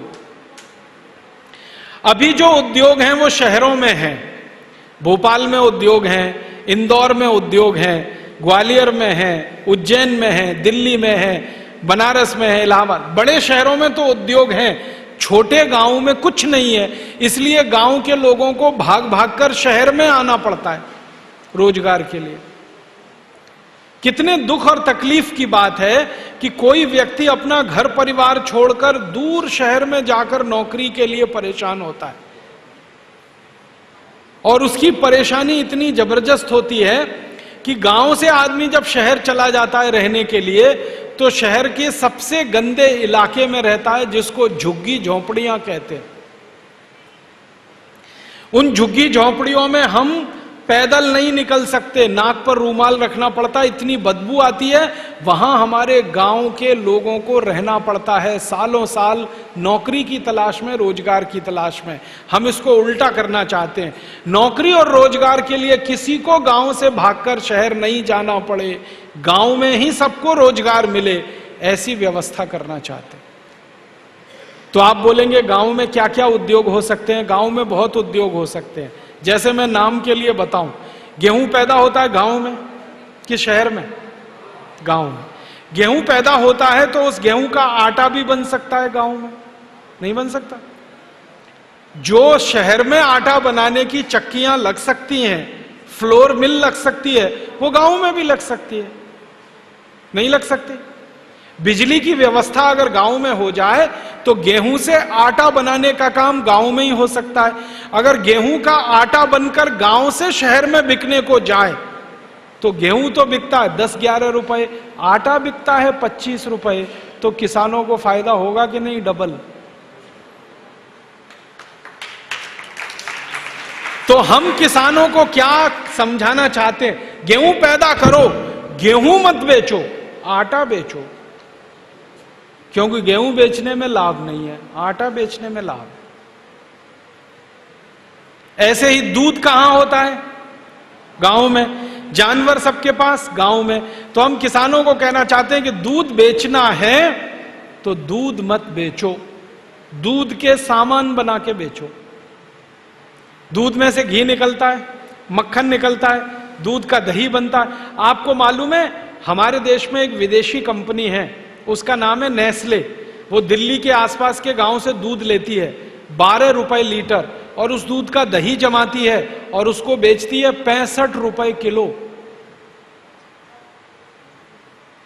आजकल आपको मालूम है दही के छोटे छोटे पैकेट आने लगे, 65 रुपए किलो का दही बेच लेती है वो कंपनी दिल्ली में। दूध से दही बनाना कौन सी खास बात है बताओ जरा? कौन सी मशीन लगती है इसमें ये बताओ? कितनी पूंजी लगती है ये बताओ?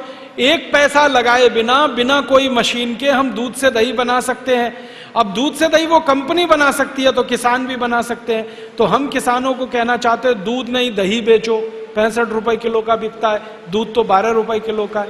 दूध नहीं घी बेचो, 300 रुपए किलो बिकता है, दूध तो सिर्फ 12 रुपए किलो बिकता है। मक्खन बेचो, माने दूध से बनी हुई चीजें गांव से तैयार होकर शहरों में बिकें। कपास है, कपास गांव में होती है ना, तो कपास का सूत बनाए, गांव में हो सकता है। चरखा चलाने का काम इस देश के लोगों ने बहुत समय तक किया। गांधी जी के जमाने में गांव गांव चरखा चलता था, सूत बनता था। वो सूत से कपड़ा गांव में तैयार हो तो कपास ना बिके गांव से जाकर, कपड़ा बिके गांव से जाकर। कपास बिक जाती है 10-12 रुपए में, और उसी से कपड़ा तैयार करें और वो बेचें, वो बिकता है 70-80 रुपए में।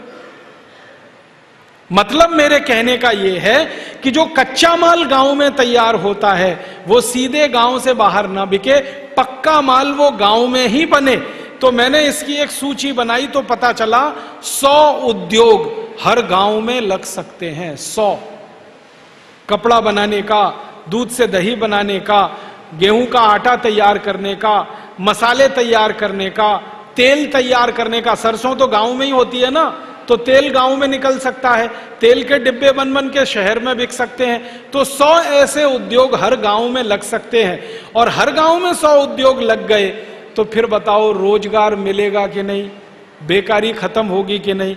और जिसका रोजगार पक्का हो गया, जिसकी बेरोजगारी खत्म हो गई, उसकी गरीबी भी खत्म हो जाएगी। तो ये जो 110 लाख करोड़ रुपए हमें लाना है विदेशी बैंकों से, इस पैसे को गांव गांव के उद्योग लगाने के लिए खर्च करना है।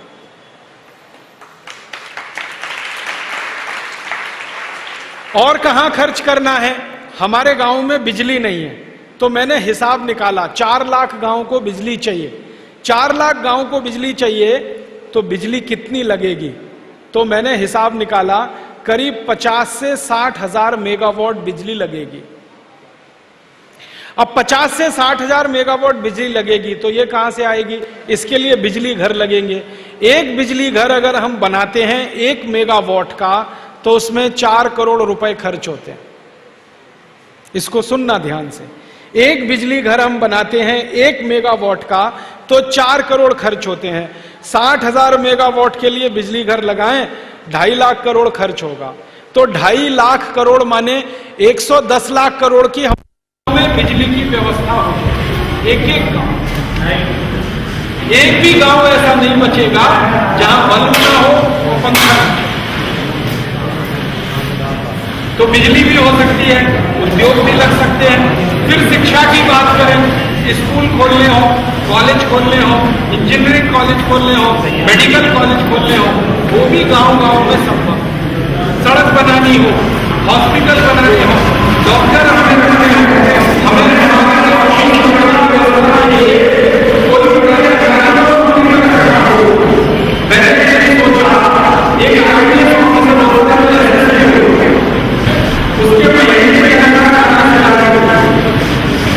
ठीक है, हम तो हिंदुस्तान के हर गांव में एक आईपीएस ऑफिसर नौकर रख सकते हैं, इतने पैसे अपने पास हैं गांव की सुरक्षा के लिए।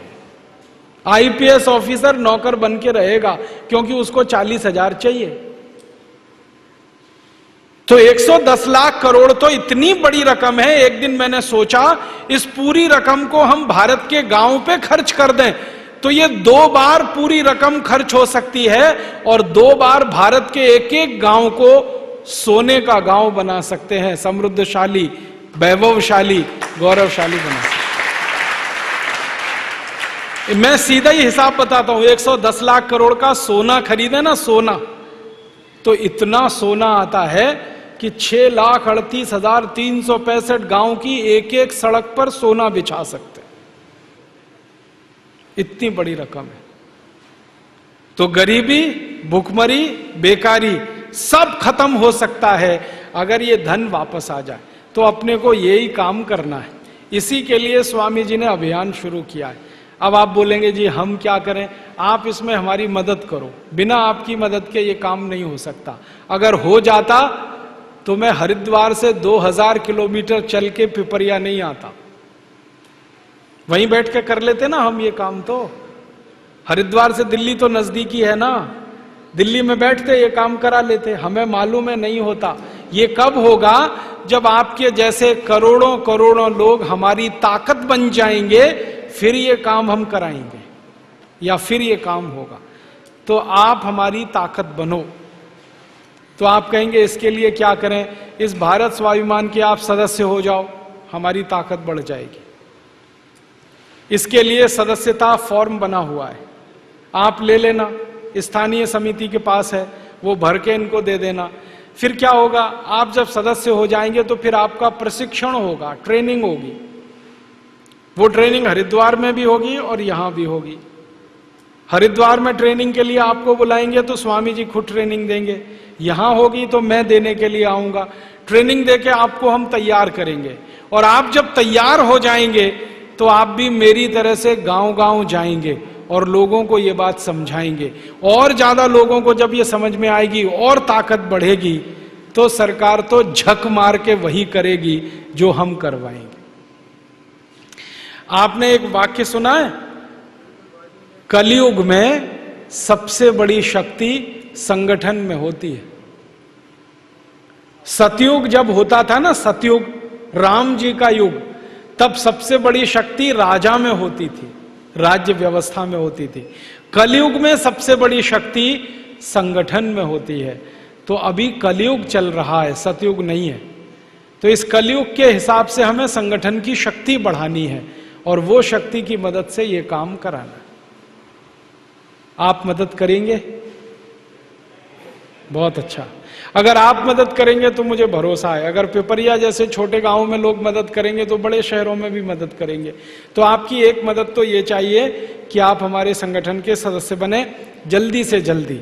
फिर आपकी ट्रेनिंग के लिए या तो हरिद्वार बुलाएंगे आपको, नहीं तो यहीं पर ट्रेनिंग देने के लिए मैं आऊंगा या हमारे दूसरे सहयोगी आए। दूसरी एक मदद और कर दीजिए आप। दूसरी क्या मदद कर दें? अपने देश की हालत बड़ी खराब है, मैंने कहा गरीबी, भुखमरी, बेकारी। एक और बुरा हाल है अपने देश का, वो भी सुना दूं आपको। अपने देश पे कर्जा बहुत हो गया है, बहुत कर्जा हो गया है। कारण क्या है? नेता इतने हरामी हैं, सब पैसा लूट लेते हैं, विदेशी बैंकों में जमा कर देते हैं, देश चलाने के लिए पैसा बचता ही नहीं है। तो थोड़ा बहुत जो देश का काम होता है ना, वो सब कर्जे से होता है। कर्जा बहुत हो गया। जब हम आजाद हुए थे 15 अगस्त 47 को, तो 1 पैसे का कर्ज नहीं था हमारे ऊपर। अब 34 लाख करोड़ रुपए का कर्जा हो गया। एक एक हिंदुस्तानी पर लगभग 33,000 रुपए का कर्जा है, एक एक हिंदुस्तानी पर। इस कर्जे से देश को मुक्त कराना है। नहीं तो देश डूब जाने वाला है इसमें। ये कर्जा हमने लिया है विदेशों से बहुत सारा, अब इसमें ब्याज देना पड़ता है। ब्याज के लिए लाखों करोड़ों रुपए लगते हैं, वो आपसे टैक्स के रूप में सरकार लेती है और देती है। अब इसकी समस्या क्या है ना, जैसे जैसे कर्ज बढ़ता जाता है हमारे देश का जो रुपया है ना, इसका दाम गिरता जाता है। ये समस्या है। पहले हमारा जो 1 रुपया था ना, वो अमेरिका के $1 के बराबर था 1947 में। 1 रुपया भारत का और अमेरिका का $1 दोनों बराबर थे, क्योंकि हमने कर्ज नहीं लिया था। अब कर्ज इतना हो गया है कि 50 रुपया अमेरिका के $1 के बराबर है। आप बोलेंगे ये रुपए की कीमत क्यों गिरती है कर्ज गिर लेने से? जो कर्ज देने वाला देश है अमेरिका और यूरोप, ये हमारे ऊपर शर्त लगाते हैं। जब हम उनसे कर्जा मांगते हैं कि कर्जा दे दो, तो कहते हैं तुम्हारे रुपए की कीमत कम करो तब देंगे। उनका क्या स्वार्थ है? उनका स्वार्थ ये है कि वो कर्जे में हमको $1 देते हैं, तो 1 रुपया $1 के बराबर है।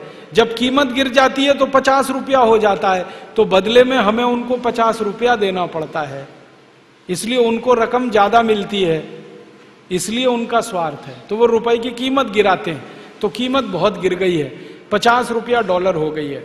अब इसमें बड़ा नुकसान हो रहा है देश को। नुकसान क्या हो रहा है? हम अमेरिका को कोई माल बेचें तो सस्ता बिकता है, हम अमेरिका से कोई माल खरीदें महंगा पड़ता है। उनको तो $1 का माल है जो भारत को बेचते हैं, हमारे लिए वो 50 रुपए का बैठता है, तो हम सस्ता बेचते हैं महंगा खरीदते हैं। इसमें व्यापार घाटा होता है, घाटे की पूर्ति के लिए फिर कर्ज लेना पड़ता है। इस चक्कर में हम फंस गए। तो इसमें आप और एक मदद कर दो देश की। आप बोलोगे जी क्या मदद करें? आप ऐसे सोचो कि अपने घर पे कर्ज हो जाए तो क्या करते हैं।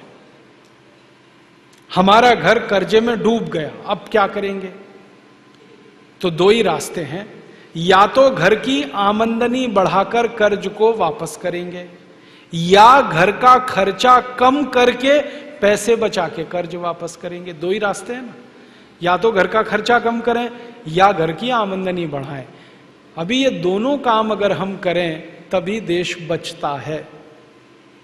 तो मैं आपसे एक विनती करने आया हाथ जोड़कर कि अपने देश पे कर्ज बहुत हुआ है, इसको दूर करने के लिए देश की आमदनी बढ़ाएं और देश का खर्चा घटाएं। खर्चा कम हो, आमदनी ज्यादा हो। तो आप बोलेंगे खर्चा कैसे घटाएं? खर्चा घटाने का सरल तरीका यह है कि आपकी जिंदगी में फालतू काम जो आप करते हो वो मत करो, खर्चा नहीं हो। फालतू काम करना बंद कर दो, खर्चा नहीं होगा। आप बोलेंगे जी कौन से काम हैं जो हम फालतू करते हैं? सवेरे से शाम तक देखो ना कितने फालतू काम करते हो, जिनको ना करें तो भी जिंदा रह सकते हो आप। मैंने इस पे बड़ा अभ्यास किया कि एक एक आदमी इस देश में कितना पैसा बचा सकता है देश का, फालतू काम ना करे तो आप बोलो क्या क्या काम ना करें? तो छोटी छोटी बातें कहता हूं, अच्छी लगे तो आज से ही अपने जीवन में अपनाना। पहला फालतू काम जो हम सवेरे ही सवेरे करते हैं, जिसमें देश का 70,000 करोड़ रुपए खर्च हो जाता है, फालतू का है बिल्कुल, वो काम है चाय पीना। सवेरे ही उठ के चाय सुड़कने लगते, और कई तो ऐसे महान लोग हैं बिना टट्टी जाए चाय पीने लगते। वो तो मुझे कहते हैं कि चाय पियो नहीं तो टट्टी भी नहीं उतरती, संडास नहीं जा सकते, इसलिए चाय पहले पीते हैं। उनको बेड टी चाहिए, बिस्तर पे चाय चाहिए। और इसमें खर्चा कितना होता है?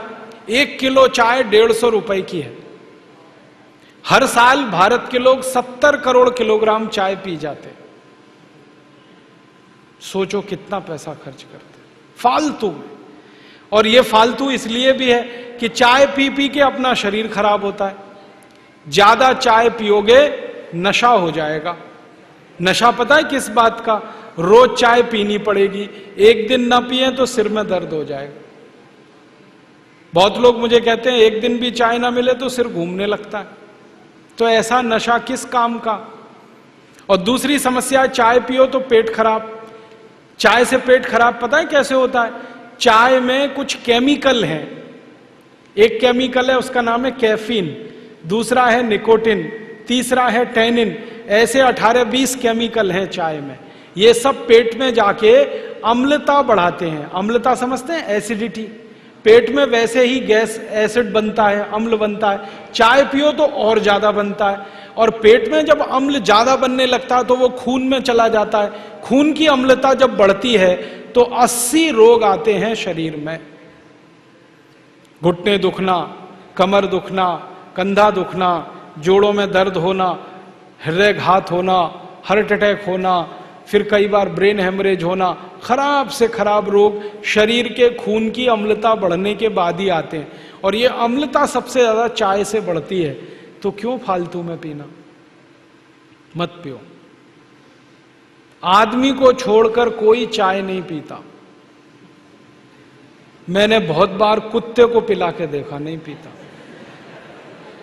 गाय को पिलाया, नहीं पीती। भैंस को पिलाया, वो भी नहीं पीती। कोई जानवर चाय नहीं पीता। पक्षी भी नहीं पीते। दूध पीते हैं, दही खा लेंगे, पानी पी लेंगे, चाय नहीं पीता कोई। ये मनुष्य मूर्ख है जो पीता रहता है। अकेला नहीं पीता, हर घर में आने वाले को पिलाता है, तू भी पी। अपनी आंतें जलाते हैं, पेट जलाते हैं, पैसा बर्बाद करते हैं, स्वास्थ्य खराब होता है। चाय पीने वालों को भूख नहीं लगती। जिनको भूख नहीं लगेगी शरीर मजबूत नहीं होगा, कमजोर होगा। कमजोर होगा तो बीमारियां। इसलिए मत पियो। आप चाय छोड़ दो, सारा देश चाय छोड़ दे, 70,000 करोड़ रुपए देश के बचते हैं। तो आप छोड़ दो। कोई भी भारत के महापुरुष ने चाय नहीं पी कभी भी।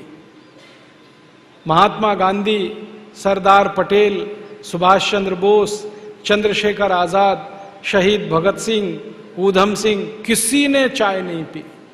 आप क्यों पी रहे हो? बंद करो। तो आप बोलोगे फिर क्या पिए चाय की जगह? मैं आपको बताता हूं, दूध पियो। आप बोलेंगे जी दूध पीने से क्या लाभ है? 2 लाभ हैं। चाय बिकना अगर कम हो जाए, दूध बिकना बढ़ जाए, तो दूध बिकेगा तो जानवर ज्यादा पालने पड़ेंगे, तो मुनाफा सब किसानों को मिलने लगेगा। और चाय का मुनाफा मिलता है ज्यादा से ज्यादा विदेशी कंपनियों को। हमारे देश में जो चाय बिक रही है ना, वो सबसे ज्यादा बेचने वाली कंपनी है ब्रुक बॉन्ड, एक है लिप्टन, एक है टी सिटी, एक है आईटीसी। ये सब विदेशी कंपनियां। तो ज्यादा चाय बिकती है तो मुनाफा विदेशियों को मिलता है। ज्यादा दूध बिकेगा, मुनाफा किसानों को मिलेगा। तो क्या अच्छा है? दूध बिके तो दूध पियो, चाय बंद करो। ठीक है? अब कुछ लोग कहते हैं चाय की तलब लगे तो क्या करें? उसका रास्ता मैं बताता हूं आपको, बहुत अच्छा रास्ता। पानी ले लो, खूब गर्म करो उसको, पानी को। उसमें तुलसी की पत्ती डाल दो, अदरक डाल दो, काली मिर्च डाल दो, दालचीनी डाल दो, थोड़ा गुड़ डाल दो, खूब उबाल लो और चाय की तरह से पी लो। काढ़ा बना के पी लो। आप बोलेंगे इतना सब कौन करेगा? तो खाली पानी को खूब गर्म करो, नींबू निचोड़ दो, गुड़ डाल दो, चाय की तरह से पी लो। और ये भी नहीं कर सकते तो खूब पानी को गर्म करो और चाय की तरह से पी लो। बहुत फायदा है। पता है क्या फायदा है? खूब गर्म पानी जब हम पीते हैं तो शरीर के अंदर चाय का जितना जहर जमा है वो सब पेशाब के रास्ते निकल जाएगा, शरीर शुद्ध हो जाएगा। चाय छोड़ दो, ठीक है? बच्चे लोग तो छोड़ देंगे पक्का, और अपने मम्मी पापा की भी छुड़ा दो। आप बोलोगे तो माता पिता भी मानेंगे। और उनको बोलो दूध पियो। एक दिन मैंने हिसाब निकाला था, 70,000 करोड़ की हम चाय पी जाते हैं, 70,000 करोड़ का दूध पीने लगे तो 20 करोड़ गाय लगेगी, तब इतना दूध होगा। 20 करोड़। और 20 करोड़ गाय आ गई मान लो, तो हर गाय साल में एक बार तो बच्चा देती है, तो इस देश में कितने करोड़ बैल हो जाएंगे? और इतने करोड़ बैल हो जाएंगे तो वो खेत में खेती के लिए काम आएंगे, तो ट्रैक्टर सब बंद हो जाएंगे। ट्रैक्टर बंद हुए तो ट्रैक्टर बेचने वाली कंपनियां भाग जाएंगी सब यहां से। डीजल का खर्चा भी बचेगा, ट्रैक्टर का पैसा भी बचेगा। और सबसे बड़ा लाभ होगा, गाय बढ़ेगी, बैल बढ़ेंगे तो गोबर भी मिलेगा, और इतना गोबर मिलेगा कि हर खेत में गोबर का ही खाद डलेगा, तो यूरिया डीएपी सब बंद हो जाएगा। और यूरिया डीएपी बंद हुआ तो 4,80,000 करोड़ का खर्चा किसानों का और बचेगा। मेरा सारा ध्यान इस बात पर है, खर्चा कम करो, देश का खर्चा बचाओ, आमदनी बढ़ेगी अपने आप। आप जानते हैं जिस घर का खर्चा कम होता है आमदनी अपने आप बढ़ जाती है उसकी, क्योंकि जो बचत है वही आमदनी हो जाती है। बात समझ में आ रही है? पिएंगे दूध कल से पक्का? हाँ। अब दूसरा एक तरीका बताता हूं खर्चा बचाने का। दांत साफ करने के लिए टूथब्रश मत करो, खर्चा बचेगा। हम आजकल टूथपेस्ट करते हैं, कॉलगेट, क्लोजअप, पेप्सोडेंट, सिबाका, फॉरेंस, ये बड़े महंगे हैं। 30 रुपए का 100 ग्राम, 300 रुपए किलो, हुआ कि नहीं? गाय का घी 200 रुपए किलो, टूथपेस्ट 300 रुपए किलो। क्या मूर्ख लोग हैं इस देश के, पढ़े लिखे, सुपर इडियट। वो क्या करते हैं, 200 रुपए किलो गाय का घी नहीं खाते और 300 रुपए किलो का पेस्ट रगड़ के दांतों पे थूकते हैं। वो कहते हैं हम बड़े स्मार्ट हैं। मैं उनसे कहता हूं और स्मार्ट बनो। क्या कहते हैं, क्या करें? मैं कहता हूं ये 300 रुपए किलो का पेस्ट, इसको थूकते क्यों? इसी को रोटी पे लगा लगा के खा लो, गाय के घी से तो महंगा है। कितना फालतू खर्चा कर रहे हैं। 300 रुपए किलो का पेस्ट।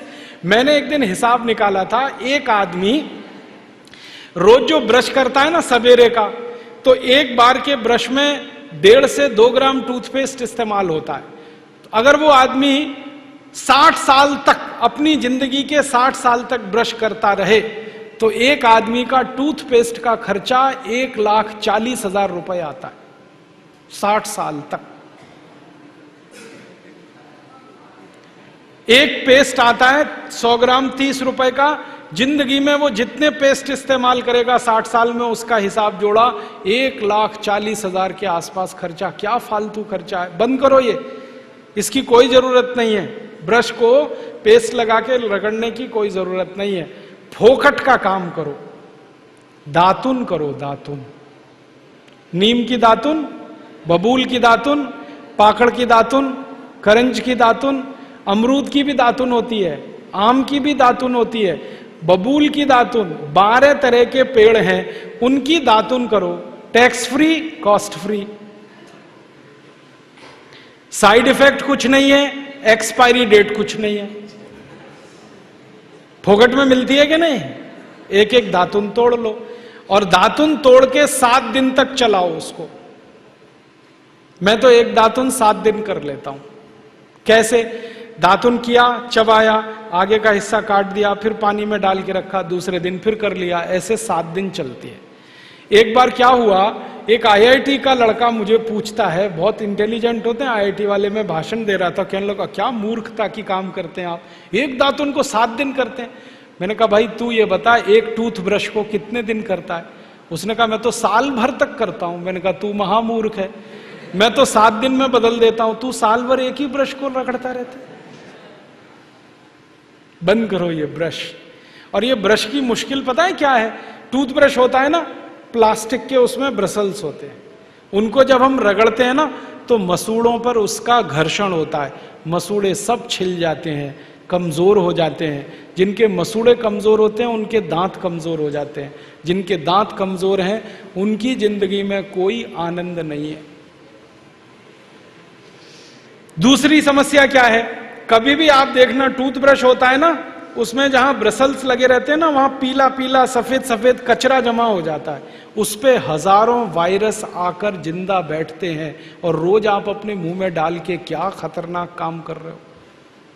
बंद करो, अच्छा नहीं है ये।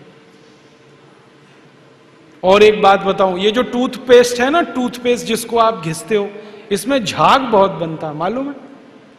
झाग तो वॉशिंग पाउडर में भी बनता है। कभी कभी मैं लोगों से कहता हूं आप कॉलगेट क्यों करते हैं, तो कहते हैं इसमें झाग बहुत बनता है। तो झाग तो शेविंग क्रीम में भी बनता है, शेविंग क्रीम क्यों नहीं रगड़ते? अब मैं असली बात बताता हूं, जिस वस्तु से शेविंग क्रीम में और वॉशिंग पाउडर में झाग बनता है, वही वस्तु टूथपेस्ट में मिलाई जाती है। उसको कहते हैं सोडियम लॉरेल सल्फेट, और ये ऐसा खतरनाक केमिकल है जो कैंसर कर देता है। अब मैं आपको एक सच्चाई बताता हूं। अमेरिका देश में, यूरोप के देशों में टूथपेस्ट जब बाजार में बेचा जाता है तो उस पर चेतावनी लिखी रहती है और उसमें कहा जाता है सावधान, टूथपेस्ट करने से कैंसर होता है। अंग्रेजी में लिखते हैं इट इज कैंसरस, कार्सिनोजेनिक। और अमेरिका यूरोप के टूथपेस्ट पे क्या क्या लिखते हैं? अंग्रेजी में लिखते हैं please keep out this toothpaste from the reach of the children below 6 years. माने 6 साल से छोटे बच्चे को ये टूथपेस्ट कभी मत कराना, क्योंकि बच्चे उसे चाट लेते हैं, वो कैंसर से मर सकते हैं। फिर अमेरिका और यूरोप के टूथपेस्ट पे लिखते हैं in case of accidental injection please contact immediately poison control centre. माने गलती से पेस्ट अगर कर लिया बच्चे ने तो हॉस्पिटल लेके जाना उसको। जहर है। क्या जहर है? उसमें एक केमिकल जिसका नाम है सोडियम लॉरेल सल्फेट। ये केमिकल एक बूंद अगर आपकी जीभ पर गिरा दें तो जीभ पे ही कैंसर हो जाता है। मत करो आप, ये बेकार है। तो दांत कैसे साफ करें? दातुन से। दातुन है ना, पिपरिया में तो बहुत है। मैं अभी रास्ते में आया, इतने नीम के पेड़ हैं कि दातुन ही दातुन है यहां तो। आपको तो कोई कमी नहीं, तो दातुन करो। दातुन ना मिले तो दंत मंजन करो। दंत मंजन भी फोकट वाला करो, खर्चा नहीं करना। फोकट वाला दंत मंजन, घर में रसोई है, वहां पे हल्दी है, ले लो थोड़ी सी हल्दी, और सरसों का तेल है वो भी डाल दो उसमें, और थोड़ा सा नमक, तीनों को मिलाओ, दांत पे घिसो, सबसे अच्छा दंत मंजन। और एक दूसरा बताता हूं, गाय है, गाय, उसका गोबर है, गोबर को जला दो। कैसे जलेगा? पहले सुखाओ उसको, छोटे कंडे बनाओ, फिर जला दो, तो राख निकलेगी। उस राख में थोड़ा नमक मिलाओ, थोड़ी फिटकरी मिलाओ और उसको दांत पर घिसो। उससे अच्छा दंतमंजन दुनिया में नहीं। और एक तरीका बताता हूं, नींबू है ना, नींबू हम सब्जी में निचोड़ते हैं। अब छिलका बच गया, इसको फेंकना नहीं, छिलके को उलट दो, अंदर का हिस्सा बाहर निकाल दो, उस पे नमक रगड़ के ऐसे ऐसे दांतों पे घिसो, दांत एकदम साफ।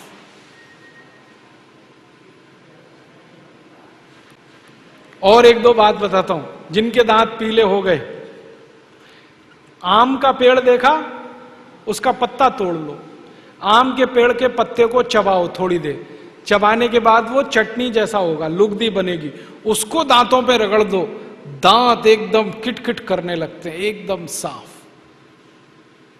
ये सब फोकट का इलाज है कि नहीं? और नहीं तो कोई खरीदना है तो दंत मंजन खरीद लो, बाजार में बहुत मिलते हैं, लाल दंत मंजन, काला दंत मंजन, वीको वज्रदंती। अब तो स्वामी जी का भी दंत मंजन आता है, दिव्य योग दंत मंजन, वो ही ले लो।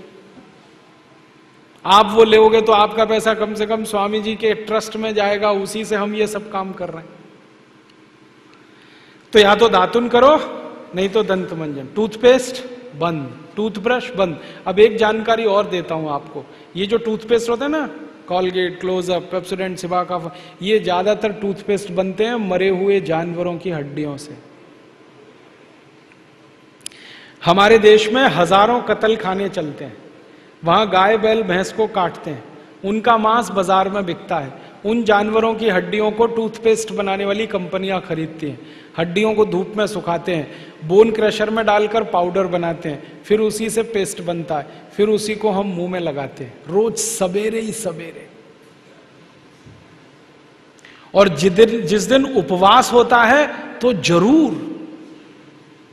भगवान की पूजा करते हैं, सवेरे सवेरे हड्डियों का चूरा मुंह में लगाते हैं। अभी कैसे प्रसन्न होंगे भगवान बताओ? बंद कर दो ये सब, अच्छा नहीं। ठीक है, तो बहुत पैसा देश का बचेगा। मैंने एक दिन हिसाब निकाला कि पेस्ट बंद कर दें, ब्रश बंद कर दें, जो पैसे बचेंगे अगर उतने से ही दातुन खरीदने लगे, 50 पैसे की एक दातुन, तो 30 लाख लोगों को दातुन बेचने का रोजगार मिल जाएगा इस देश में। आप कभी बंबई जाना, बंबई के सब रेलवे स्टेशन में दातुन बिकता है, 1 रुपए का 2, 2 रुपए का 3। ये बंबई में हो सकता है तो पिपरिया में भी हो सकता है।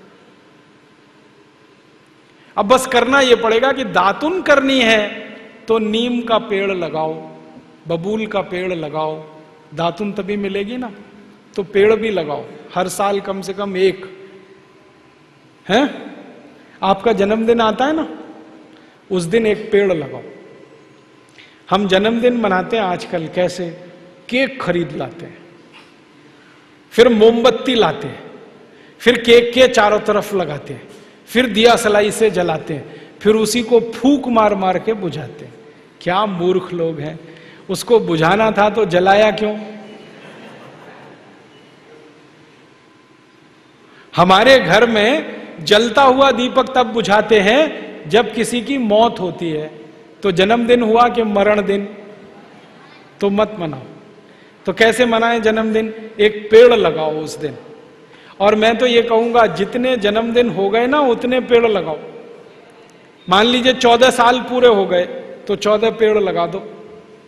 कहां लगाएंगे? घर के सामने लगा दो, घर में जगह नहीं तो पड़ोसी के घर में लगा दो, दोस्ती हो जाएगी। और पेड़ तो रहेगा जिंदगी भर, आप तो चले जाओगे। नीम का पेड़ अगर लगाया तो 500 साल जिंदा रहता है, आप तो 100 साल में ही मर जाओगे, वो पेड़ तो 500 साल रहेगा। और एक पेड़ आपने लगा दिया, हजारों रुपए की ऑक्सीजन देता है। ऑक्सीजन ही हमें चाहिए, वो पेड़ से ही आती है। तो हर दिन, हर जन्मदिन पर पेड़ लगाएं, ऐसे जन्मदिन मनाएं। ठीक है? और 1-2 काम करना, फालतू का खर्चा बंद। साबुन मत खरीदो, बहुत फालतू खर्चा। एक साबुन 15 रुपए का 100 ग्राम आता है, 150 रुपए किलो। 150 रुपए किलो तो काजू आता है, काजू खा लो तो अच्छा है। तो आप बोलोगे नहाएं कैसे? फोकट में नहाओ ना, बिना साबुन के। बिना साबुन के कैसे नहाते मालूम है? घर में तौलिया है, तौलिया, उसको पानी में भिगो लो, निचोड़ो और खूब कस के रगड़ो और पानी से नहा लो, कोई खर्चा नहीं। फिर आप कहेंगे पसीने की बदबू आती है, उसके लिए दूसरा रास्ता बताता हूं। नींबू का छिलका है ना, जिसका रस निकाल दिया, उसको उल्टा करके खूब रगड़ो शरीर में, पानी से नहा लो, एकदम खुशबू आती है। और नहाने का एक तरीका बताता हूं। अपने देश में एक महाशिवरात्रि त्योहार आता है, शंकर जी को उस दिन स्नान कराते हैं। किससे? दूध से कि लाइफ बॉय से? पता है शंकर जी लक्स लगाते हैं? नहीं ना, शंकर जी दूध से नहाते हैं। क्यों? सोचा कभी क्यों? मैंने सोचा, ये शंकर जी दूध से क्यों नहाते हैं? भक्त लोग साबुन से नहाते हैं, भगवान जी को दूध से नहलाते हैं। दूध से इसलिए नहाते हैं कि दूध सबसे अच्छे तरीके से शरीर का मैल निकालता है। दूध को हम लोग विज्ञान की भाषा में कहते हैं बेस्ट क्वालिटी क्लिंजिंग एजेंट, सफाई करने वाला। आप एक दिन ऐसा करना, दूध लेना थोड़ा कच्चा, उसको चेहरे में लगाना, फिर रुई से चेहरे को पोंछना, रुई एकदम काली काली हो जाए। कैसे? आपने दूध लगाया, गंदगी सब बाहर आ गई, रुई से पोंछा, रुई पे आ गई। माने गंदगी निकालने का काम दूध करता है। तो शरीर में भी दूध लगाएं, गंदगी निकल जाएगी। समझ में आया? अपने भारत में किसी बुजुर्ग के पांव छुओ तो क्या कहते हैं? दूधो नहाओ। कभी किसी ने यह कहा लक्स लगाओ पूतों फलो? कहा किसी ने? नहीं, सब लोग कहते हैं दूधो नहाओ। तो मान तो लो उनकी बात, दूध से नहाओ। आप बोलेंगे बड़ा खर्चा होगा, साबुन से कम खर्चा होता है दूध से नहाने में। मैं बहुत बार नहा के देखा, 2-3 चम्मच दूध लगता है, उसको शरीर में मालिश कर लो तेल की तरह से, फिर पानी से नहा लो, गंदगी सब निकल जाती है। और दूध से नहाओ ना तो त्वचा एकदम मुलायम रहती है, सॉफ्ट रहती है। और जिनकी त्वचा मुलायम है, नरम है, उनको कभी फेयर एंड लवली नहीं लगानी पड़ती, तो उसका भी खर्चा बचेगा। ठीक है, नहाओगे दूध से। अब दूध से नहाएंगे तो दूध की बिक्री बढ़ेगी कि घटेगी? तो पैसा किसानों को मिलेगा, तो जानवर पलेंगे, तो देश का विकास का काम होगा। समझ गए? नहीं तो चने के आटे से नहाओ, बेसन से। थोड़ा बेसन ले लो, दूध मिला लो, पेस्ट बनेगा, शरीर में रगड़ के नहा लो। नहीं तो एक मुल्तानी मिट्टी आती है, मालूम है? वो रात को भिगो दो पानी में, सुबह लगाओ, बालों में भी शरीर को भी। बालों में लगाओ तो शैम्पू जैसी, शरीर में लगाओ साबुन जैसी। 10 रुपए किलो में आती है मुल्तानी मिट्टी। ये सब नहाने के तरीके हैं। ठीक है, पैसा बचाएंगे। और 1-2 काम करो तो पैसा बचेगा। कभी भी फालतू में क्रीम पाउडर लिपस्टिक मत लगाओ, बहुत खर्चा होता है। बहुत लोग लगाते हैं लिपस्टिक, नेल पॉलिश। क्यों? कहते हैं स्मार्ट आ जाते, स्मार्टनेस आती है। क्रीम पाउडर लिपस्टिक से कोई स्मार्ट नहीं बनता। अपने कर्म से, अपने स्वभाव से और अपने गुणों से स्मार्ट बनते हैं।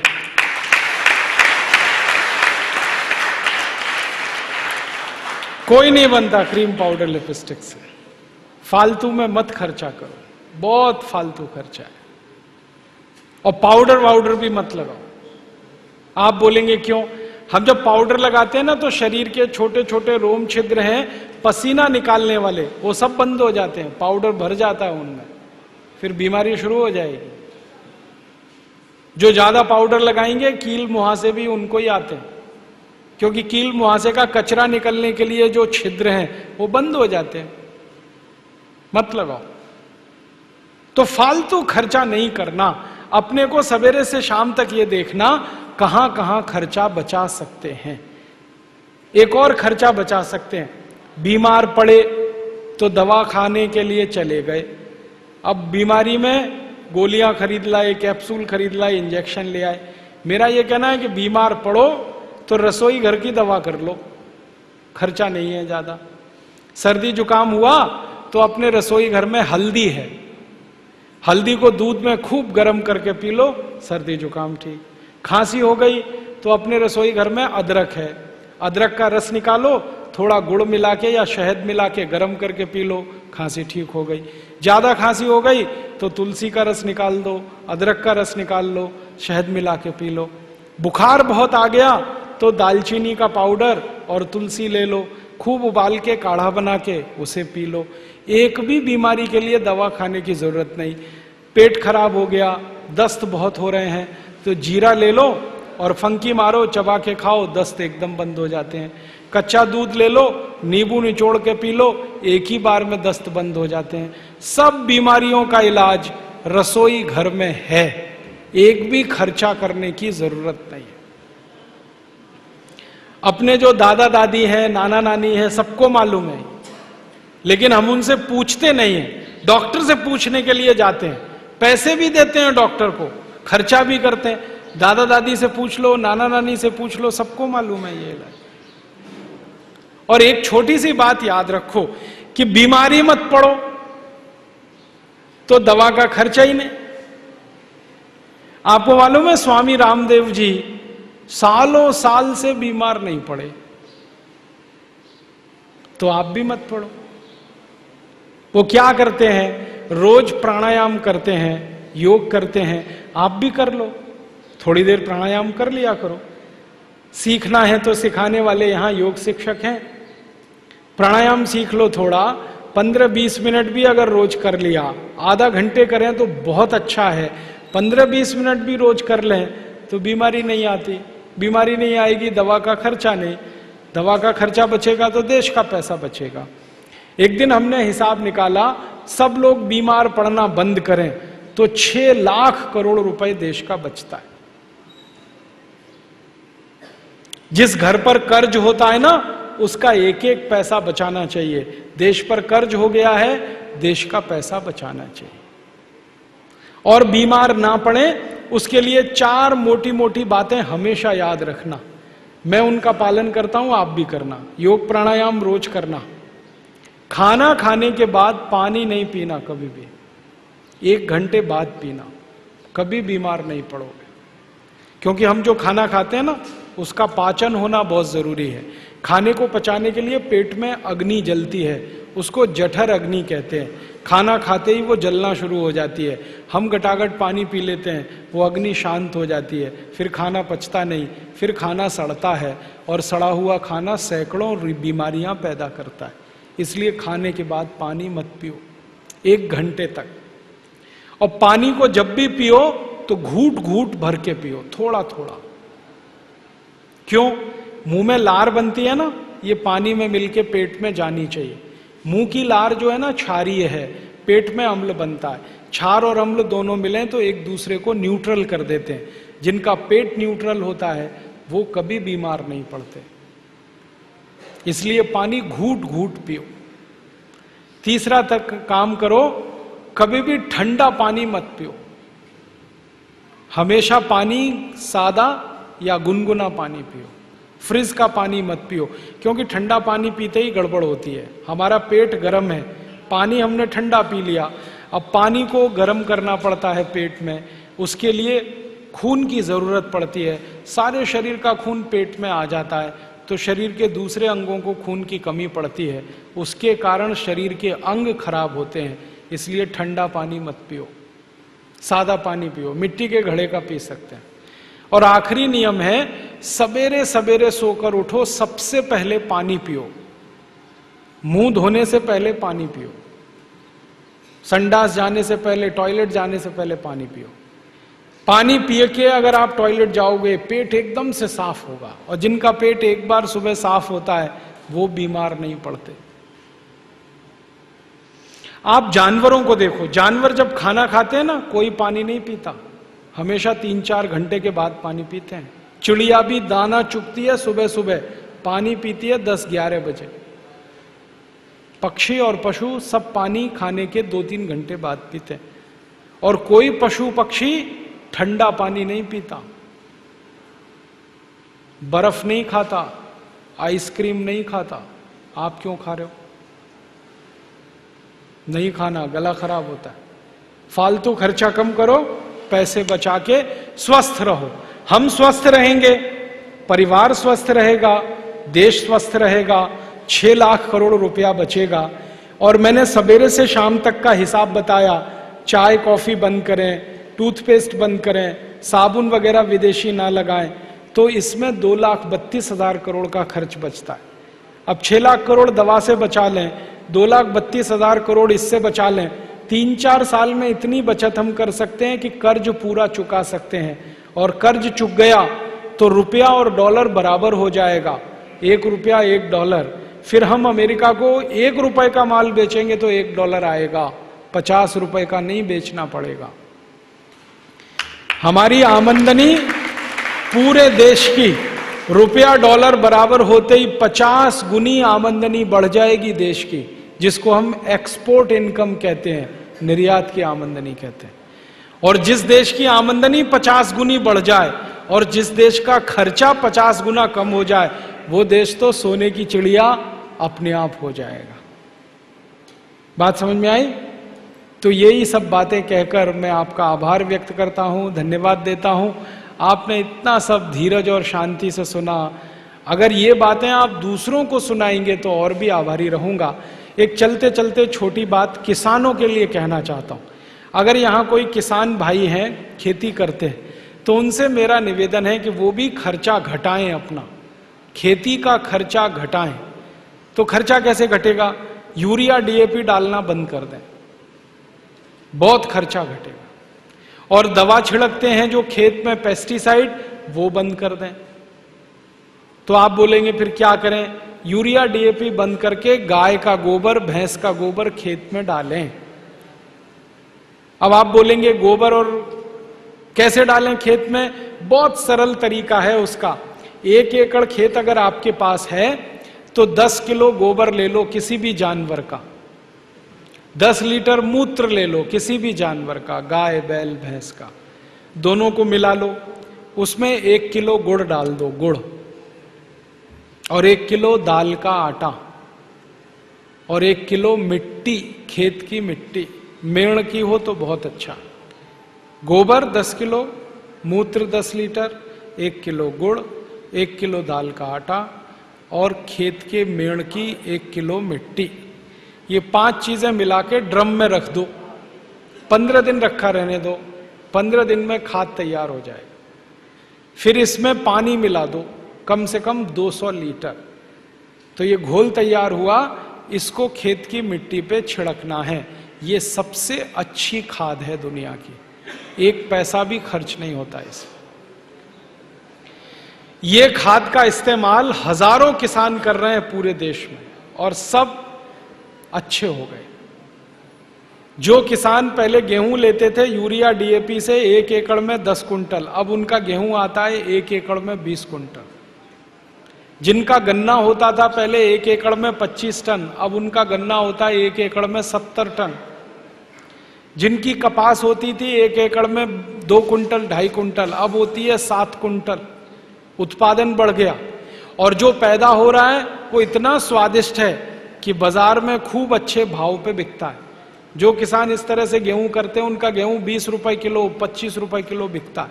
उसको ऑर्गेनिक शुद्ध कहते हैं। ऑर्गेनिक चीजों की सारी दुनिया में मांग है, पूरी दुनिया में।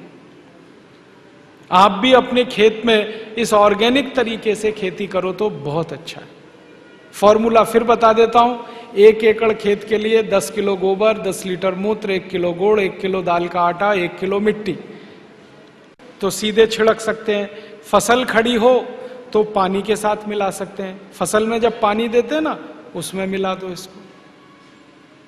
मैंने एकड़ का बताया, अब 2 एकड़ है तो डबल कर लेना, 3 एकड़ है ट्रिपल कर लेना। यूरिया का खर्चा खत्म करना। अब यूरिया डीएपी बंद करेंगे, खर्चा कम हुआ।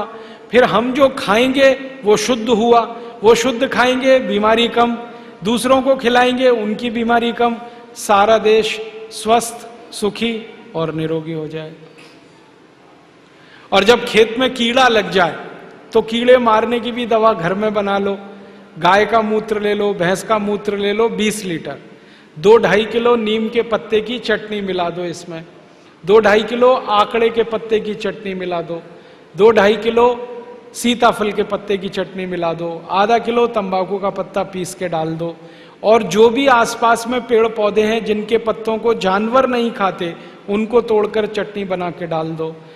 गोमूत्र में या भैंस मूत्र में उबाल लो, उबाल कर ठंडा करके छान लो, फिर 200 लीटर पानी मिलाकर खेत पर स्प्रे कर दो, सब कीड़े मर जाते हैं, सब भाग जाते हैं। 1 पैसे का खर्चा नहीं। तो खर्चा बचाओ खेती में, अपने घर में, चिकित्सा में, स्वास्थ्य में, तो आमदनी बढ़ेगी, तो ये देश दुनिया में सबसे आगे निकलेगा।